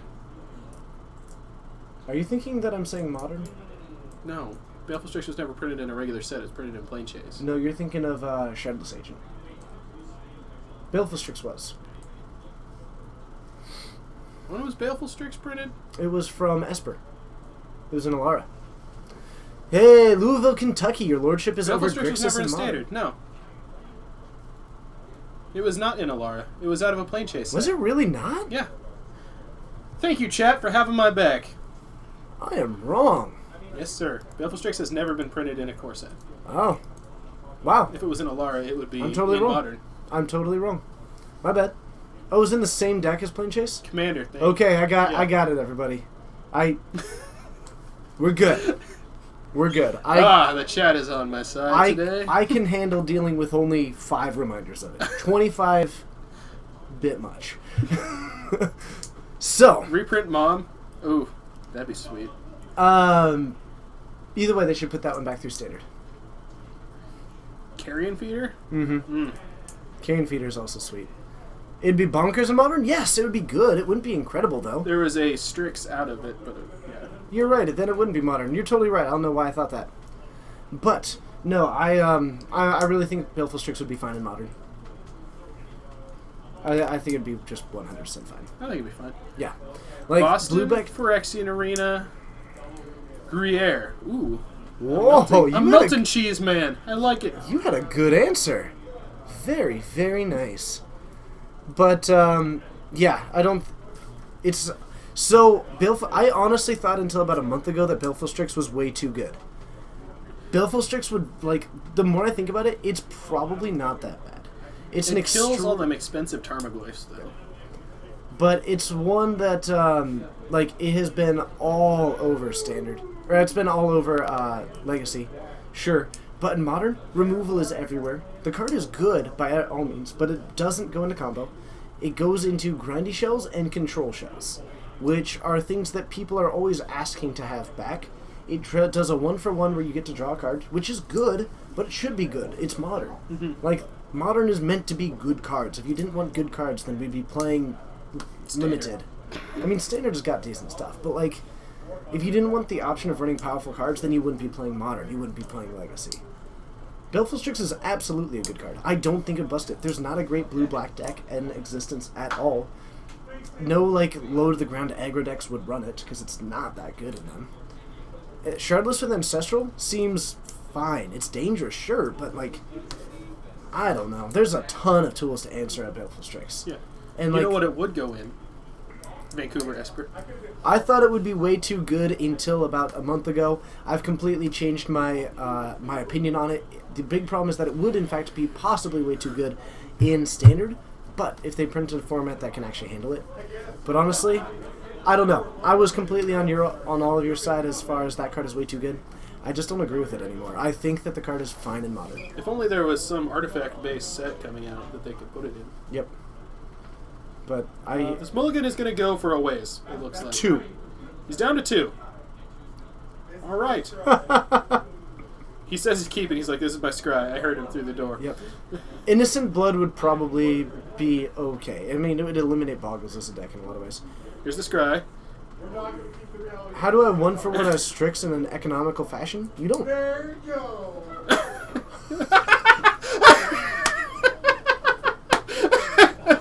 Nailed it. What you got going on over there? Here comes the probe. See that hand? Oh my goodness. Oh man. That is awesome. Oh, man. That is fantastic. How do you 1-for-1 a Strix in an economical fashion? You don't. That's the entire point. A 2-for-1 for a defensive deck is not a problem. It's only a 4 in the entire deck. He said, "What you got going on over there?" As he's like pointing at him. Because he had no hand. Because he rolled the 2 and had land Aether Vial. Yep. That was the most bold turn 1 on a mulligan to 2. I mean, he's just like... He's like, screw that. He's Triad Militant off the top. land? I mean, that's not bad. That's not bad at all, actually. If he gets like a Leonin Arbiter... Resolves. Oh, man. You don't like probing there? These two players know each other very well. Lewis did it just to do it. That was the only reason why it was a troll move. It was 100% a troll move.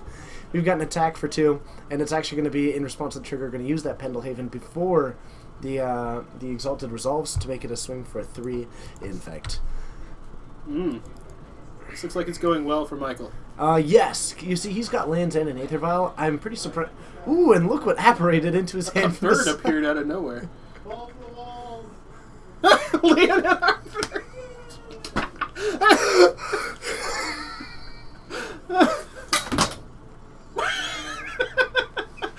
We're in the closet again.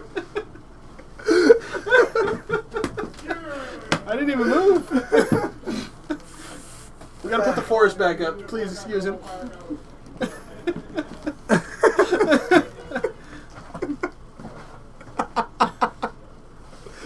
Oh, man. Amazing. Amazing. He had the Leonin Arbiter. Living the dream. Living the absolute dream. This had to be arranged. Was not.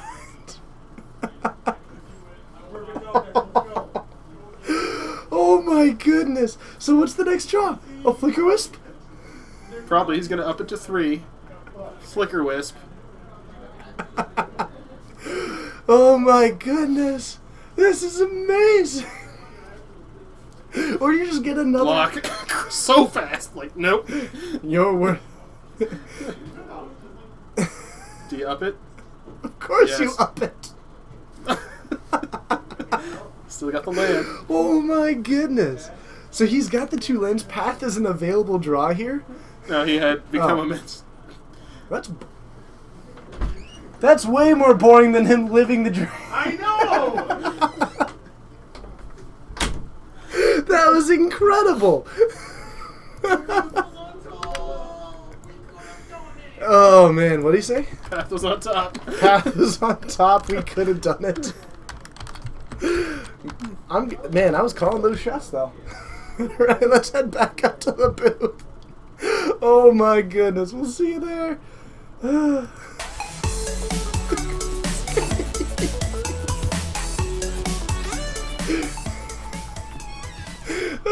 Hi everybody. My name is TJ. I'm Eric.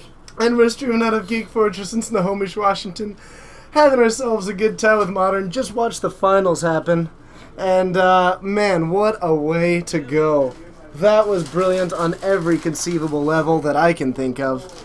Oh my goodness. That was just awesome. I mean, he was just blind flipping the top of his deck and it worked. Things were falling behind me. Smile 12, thank you for following. thanks. Welcome to the stream. Let us know where you're watching from, what your favorite 3-drop enchantment is, and what's a good random TJS question? What's your favorite type of smile? I don't know what that means. Alright, so let's see here. I do have that question for the sleeves. You do? Yes. Okay. So, if you could find me another match, and that would be excellent. We're going to try and get another match for you all. Spammy, it's great to see you. Pell of the Tundra, thank you so much for hitting that follow button. We try and have the hype here. What was this? What was just happening here? Thank you so much. It's great having you, and you are all a rock star. Let's lightning helix. Well done. I felt so bad. I'm like, oh. The Dream Crush. Regmar 12345. Thank you so much for hitting that follow button. Your favorite 3-drop has got to be Eidolon of Rhetoric. That's pretty good. That was a great fun. So we're going to try and get another backup match up and running for you all, but it's going to be awesome. Astra Glitterdoodle, you are not wrong at all. I talk and see how it goes later. What's my favorite MTG card featuring a smile? Ooh, my favorite MTG card featuring a smile? I mean, like, the only thing that comes to mind is Diabolic Tutor, and that one's kind of creepy. Ooh, wait, Tibble. Tibble's smiling, right? Is he smiling? Hold on, let's look at Tibble. Tibble. What have we got? Yeah, he's totally smiling. Totally smiling. Tybalt's my favorite card with a smile. Thanks. Do we have a backup match? We do. It is facing the wall is Kevin. Kevin is facing the wall? Yep, playing Grixis. What's, okay. And his opponent is Texas. Ooh, we have gotten such a wide variety of players today. I try. Well done. You know. So Grixis versus Bushwacker Zoo. Yep. Control. Grixis Control versus Bushwacker Zoo. Interesting. What game are they going to? Game 2, I believe. Coleman, they're going to 2? What game are they going to? Grinning... Game 3. Grinning Ignis is a good one. That's true. Alright, let's head on down for Game 3. I'll see you all there.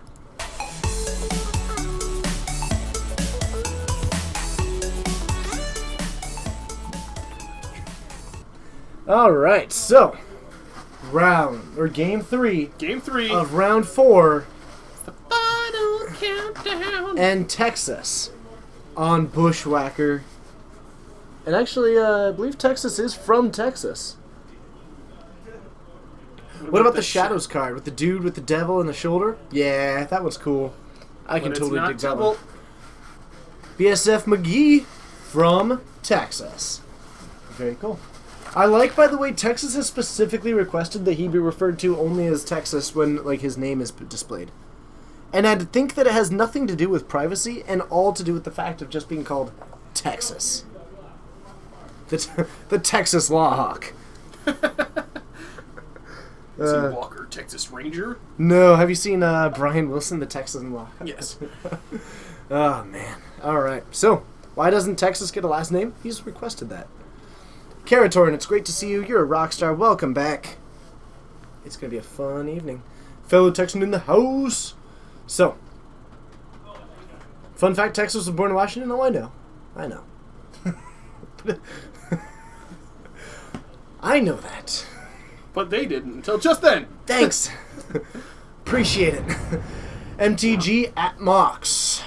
Really cool name. Thanks for joining. It's great having you. You are a rock star. I look forward to seeing you more in the future. Okay. You're not going to ask them questions? There was a dude at your old LGS who went only by Dragon. MTG at Mox, welcome. Let us know where you're watching from, what your favorite 3 converted mana cost enchantment is, and what your nickname would be if people could only call you that. Is it Dragon? That's awesome. 100% impressed right now. Oh, man. Goodness. Oh. And the Beaumont Courier. So this is a card that he's actually been particularly enamored with lately. And I'll be honest with you, it's really hard for me to, like, disagree with it because it's been performing for him. I don't want it to be, but it is. So he exiles this top card of his, What's my What? I don't know, you're asking. Indiana, Gearper, Aether Grid, back no. Nice. Oh, man. That's awesome. So, we've got a Inquisition of Kozilek, we've got a Wild Nicodle, a Curd Ape, a totally spacing the name on it right now, an Emissary, Burning Tree Emissary, what's that third card there? Another Burning Tree Emissary? Looks like another Burning Tree. Think so? I think It's we're got a gonna red do. edge. Yeah, I think it's going to be a double burning tree. That's always fun. Okay. I like doing it. He can double burning tree into Curd Ape Wild Nicodle. At your LGS, a guy's DCI name is Big Bird. That's awesome. All right, so we're going to exile another pile, and for this, and like this Beaumont Courier eventually is actually going to be a sizable force of like just card advantage. It's the weirdest thing. It is the absolute weirdest thing how like some occasionally effective that card is. But it's just a little bit source of continual pressure. It's only dealing 1 damage. It's just kind of helping out. But then eventually he's going to run out of these cards, and then he can just pay 1 and refill with like 3 cards into his hand. That's not bad. This is a story about a dude who used Pokemon energies as basic. Aw, that's sad. Oh, did he leave because... Oh, no, he was called Tri... Okay, got it. Oh, I'm sorry he doesn't come around. But yeah, like... Why didn't he drop the Wild Nicodle, too? Probably to save it as like a spell for a Bushwacker, but I don't know. Because he... Or no, the Bushwacker was taken by the Inquisition. Yeah, I would have just dumped my hand. No, the Bushwacker was taken by the Inquisition. No, he has a Wild Nicodle in his hand. He could have Burning Tree, Curd Ape, Wild Nicodle. The Wild Nicodle that's now in his graveyard? Because of the Inquisition? Said he took a Bushwacker. No, he took the Inquisition. No, I'm sorry, he took the Wild Nicodle. Okay. Yeah. Inquisition took... Thank you! Why didn't he play it? TJ was like, who's up first? What? I was so baffled by the question. The one in his hand. The one that's not in his hand? Yeah, that one. What? Okay. Who's so on Natarka's first? command Yes, who's removed... on first? No, who's on first? Natarka's command taken out of Texas's hand. Kevin with another Inquisition. We've seen this a lot out of his play lately, is that he'll keep these hands that are just huge on this like hand disruption. Mm-hmm. Let's see. Either Ghostly Prism or Ristic Studies your favorite 3-drop. By any chance, are you an EDH player? Just a question. Ristic Study is the giveaway there. It's a somewhat giveaway. But, Nothing wrong with EDH. No. TJ did win his last game of EDH. It's a 2-turn clock on the battlefield right now for It Texas. is. You are an EDH player. Gotcha. 2-turn clock on the field with 9 damage being presented, and Texas able to refill his hand at basically whatever he wants. Did he just get... I think he just got like a... It was a red creature by the look of it. Maybe a... Ooh, Monster Swift Spear, but that doesn't seem too likely. No, it's Vexing Devil. Kevin gets either go to 14 or give him a 4/3. Oh, man. I mean, at this point, I'm fully expecting Kevin to actually take the 4. Though, because the clock is the same regardless. That's the main I would thing. take 4. It's like he has a 2-turn clock regardless. If he's going to answer this board, it's going to be answered.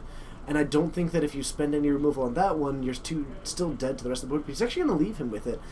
Probably, maybe an Anger in hand? Pack of the That's Tundra. an Hell of the Anger Tundra, you're a horrible person. Kevin's got no an one anger. should ever play Choke. Kevin's got an Anger in hand. Oof. Yep. So we're looking Well, for... Texas is going to draw 3 cards. 3rd red source. Basically. Actually, basically. You're absolutely right. And, like, that's Sacrifice and nothing response. at all. Yeah. I mean, you, like... He goes for this fetch at the end of turn. He's at 10, but all it takes is Texas hitting, like, a Goblin Guide. Another Beaumont Courier, if you want to get, like, particularly saucy. Yeah, like, there's a lot of things that he can hit that just completely enable his ability to reapply that pressure. So, I really like this line from Texas. He didn't have a whole lot of options, but leaving open that red mana, making sure that he can use that Beaumont Courier, even if Kevin goes for it, Texas is going to hurt from that, sure, but he can refill his hand so well. And if he gets another attack off of that, there's 3 cards in Texas' hand right now. But this card is functionally an Ancestral Vision. Like, sure, it cost 1 mana twice, but that's what this card has been. It's just been a way to pressure the board, it's done its thing, and then once he finally feels like it, he's just going to draw a boatload of cards. Oh, I don't like Hibernation either. I don't like any of those kind of cards. The hate on what color card. FWTSW, I actually also know someone who had to do that. But at least they had the good sense of mind to go just take a walk. So Kevin in a position of just dying next turn if he doesn't have an answer. He needs to drop a red source. He does. Show me the anger. I'm almost positive that he doesn't. That's not an anger. I could have sworn that I saw one. Bolt. Spending a bolt on Pyroclasm? Maybe. Because that would do it. That would do it. Would save a lot of time. Well, To just go Pyroclasm and then Bolt. okay. What is... Tasigur? It is Tasigur. So he can block... He's still taking a lot of damage. This is not an anger, but He's Kevin's in taking trouble. 4 at least next turn. Kevin's in trubs. Texas cracks his Oh, and with a path vision. in hand. With a path in double path. And a Vexing Devil. Here's my bold statement. Texas should have played down the Vexing Devil first and then pathed it. Yeah, because he would have... Kevin very likely would have taken the 4 damage so that he could go to 2 next turn and then just only need 1 removal spell. Almost certainly. Because now he's going to get a 4/3. Now he gets a 4/3 guaranteed, but now an anger is a very, very viable out. And I don't think that it matters a ton, sure. But I think that Texas may have actually just had a kill had he gone for that line of play.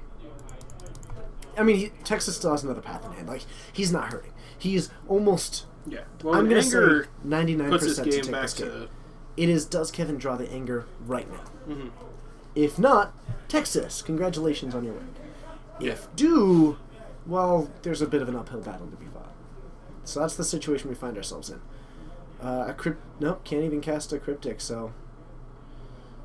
Grixis Control doesn't play Cryptic. I mean, it's always like, you don't expect him to, but it's also just a possible out. I certainly would not expect it, however. Damnation works, that's true. A Damnation would be functionally close. I'm not sure if Kevin has any. I've not seen him cast Toxic it Deluge previously. would be awful. Toxic Deluge would be... He'd go to 1, sure. He would. Ooh, play that land. Black Sun Zenith for 3. Nice. I like your thought process here. Shuffles back in. Ooh, is this a Damnation? This looks like it could be. No, but actually Kalidas technically buys you out. It puts you at 1 post-combat. Texas's path ends that. But actually the Kalidas is not bad. Shows that one. Kevin extends the hand. Texas is going to take this one down in 3. I'm going to see if anyone else is playing. See if we can get us another matchup here. This is just a mid-range deck. That's functional with Grixis Control. Grixis Control is a mid-range deck. Yeah. It's called Grixis Control. It's that. It's a mid-range deck that happens to raise its curve ever so slightly for a little bit heavier removal package. We did have the Damnation, so that was also an out. All right, let's head on up, have some fun. I'll see you there.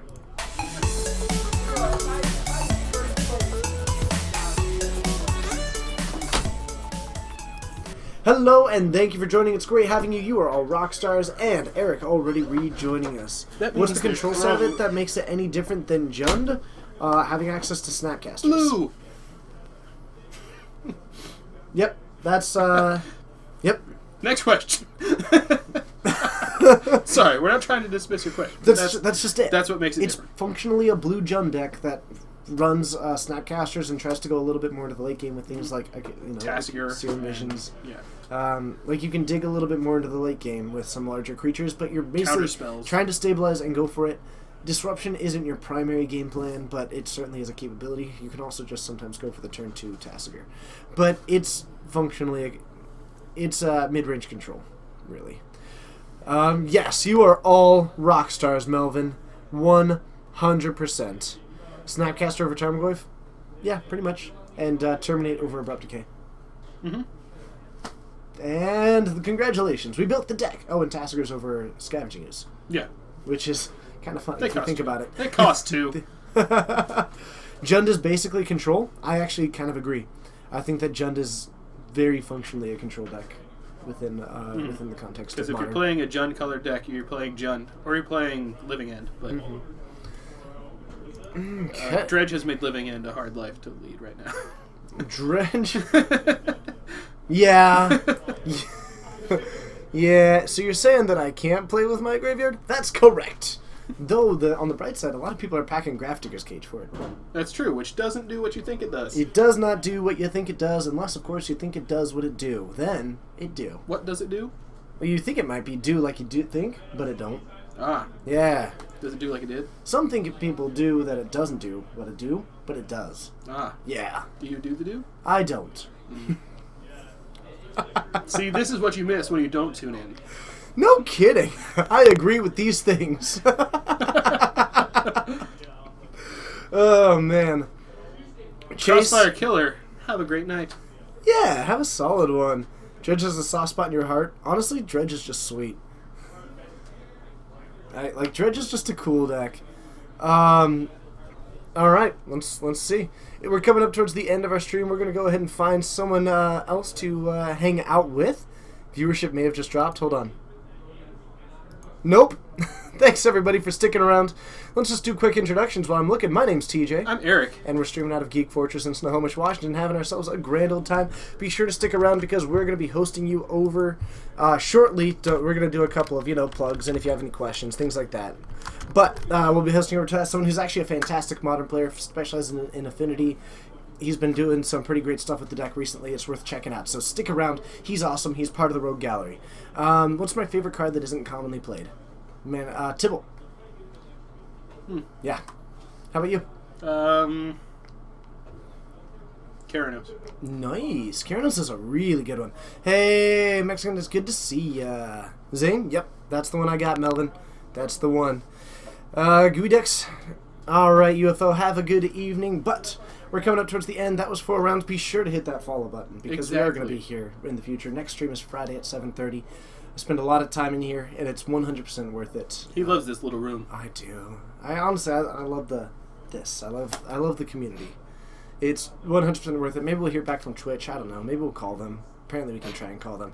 But they have a massive cell phone somewhere. Apparently. They have one massive cell phones. They keep it secret. Please check your phone. Yep. Oh, crap. But so we're gonna head over to Zane. Check it out. I'll be hanging out in the chat. Toss it in there. My favorite legacy deck, Burn. I like Burn. Burn is always fun. My favorite is Delver. All right, now someone is asking me this, and you need to pay special attention to this. Do I think that Docent of Perfection will have a place in Modern? Yes. I think it should be play tested as a win condition in Blue Moon. I don't know if that card does what I think it does now. Oh yeah. Oh yeah. My greatest achievement in Magic. Okay. Cheesy generic answer that's actually genuine. This stream. The one that actually is placement wise, 11 and 4 at GPLA, is the best achievement there. But my greatest achievement made Patrick Chapin go to Game 3. And then lost. So this is the Docent of Perfection. Oh, okay, yeah, the other side, the continuation of... Yeah, the final Delver. Mm-hmm. I actually think that you could try that out and maybe actually... I don't cast that many instants and sorceries, though. What? They're all bolts. Just at the face! With Snapcaster counting as a wizard as well, though? I think that... 3 or more Try wizards. it. Try it. Try it. Believe. Anyway... But then I'd have to have a blue win condition, not a red win condition. Well, that's a great point, actually. And 5 is really high. I don't cast any 5-drops anymore. You did win a game against me using that card. We had pizza with them in Portland. Ah! Yeah. Did win a game against me. I'd love to see you test it in Blue Moon. Alright, everybody, it's time to head you over to Zane. I seriously do recommend it. Stick around with me. Say hi in the chat. Give him the old Geek Fortress raid in the chat. And honestly, let's just... You know what? Let's just continue over the conversation over there. Let's just have fun with it. It's going to be fun. So, from all of us here at Geek Fortress, you are incredible. But my name's TJ. I'm Eric. And whether it's good morning, good afternoon, good evening, or good night, this has been Modern. You are amazing. And we look forward to seeing you all next time. So, until then, stay frosty, stay fresh, and watch each other's backs.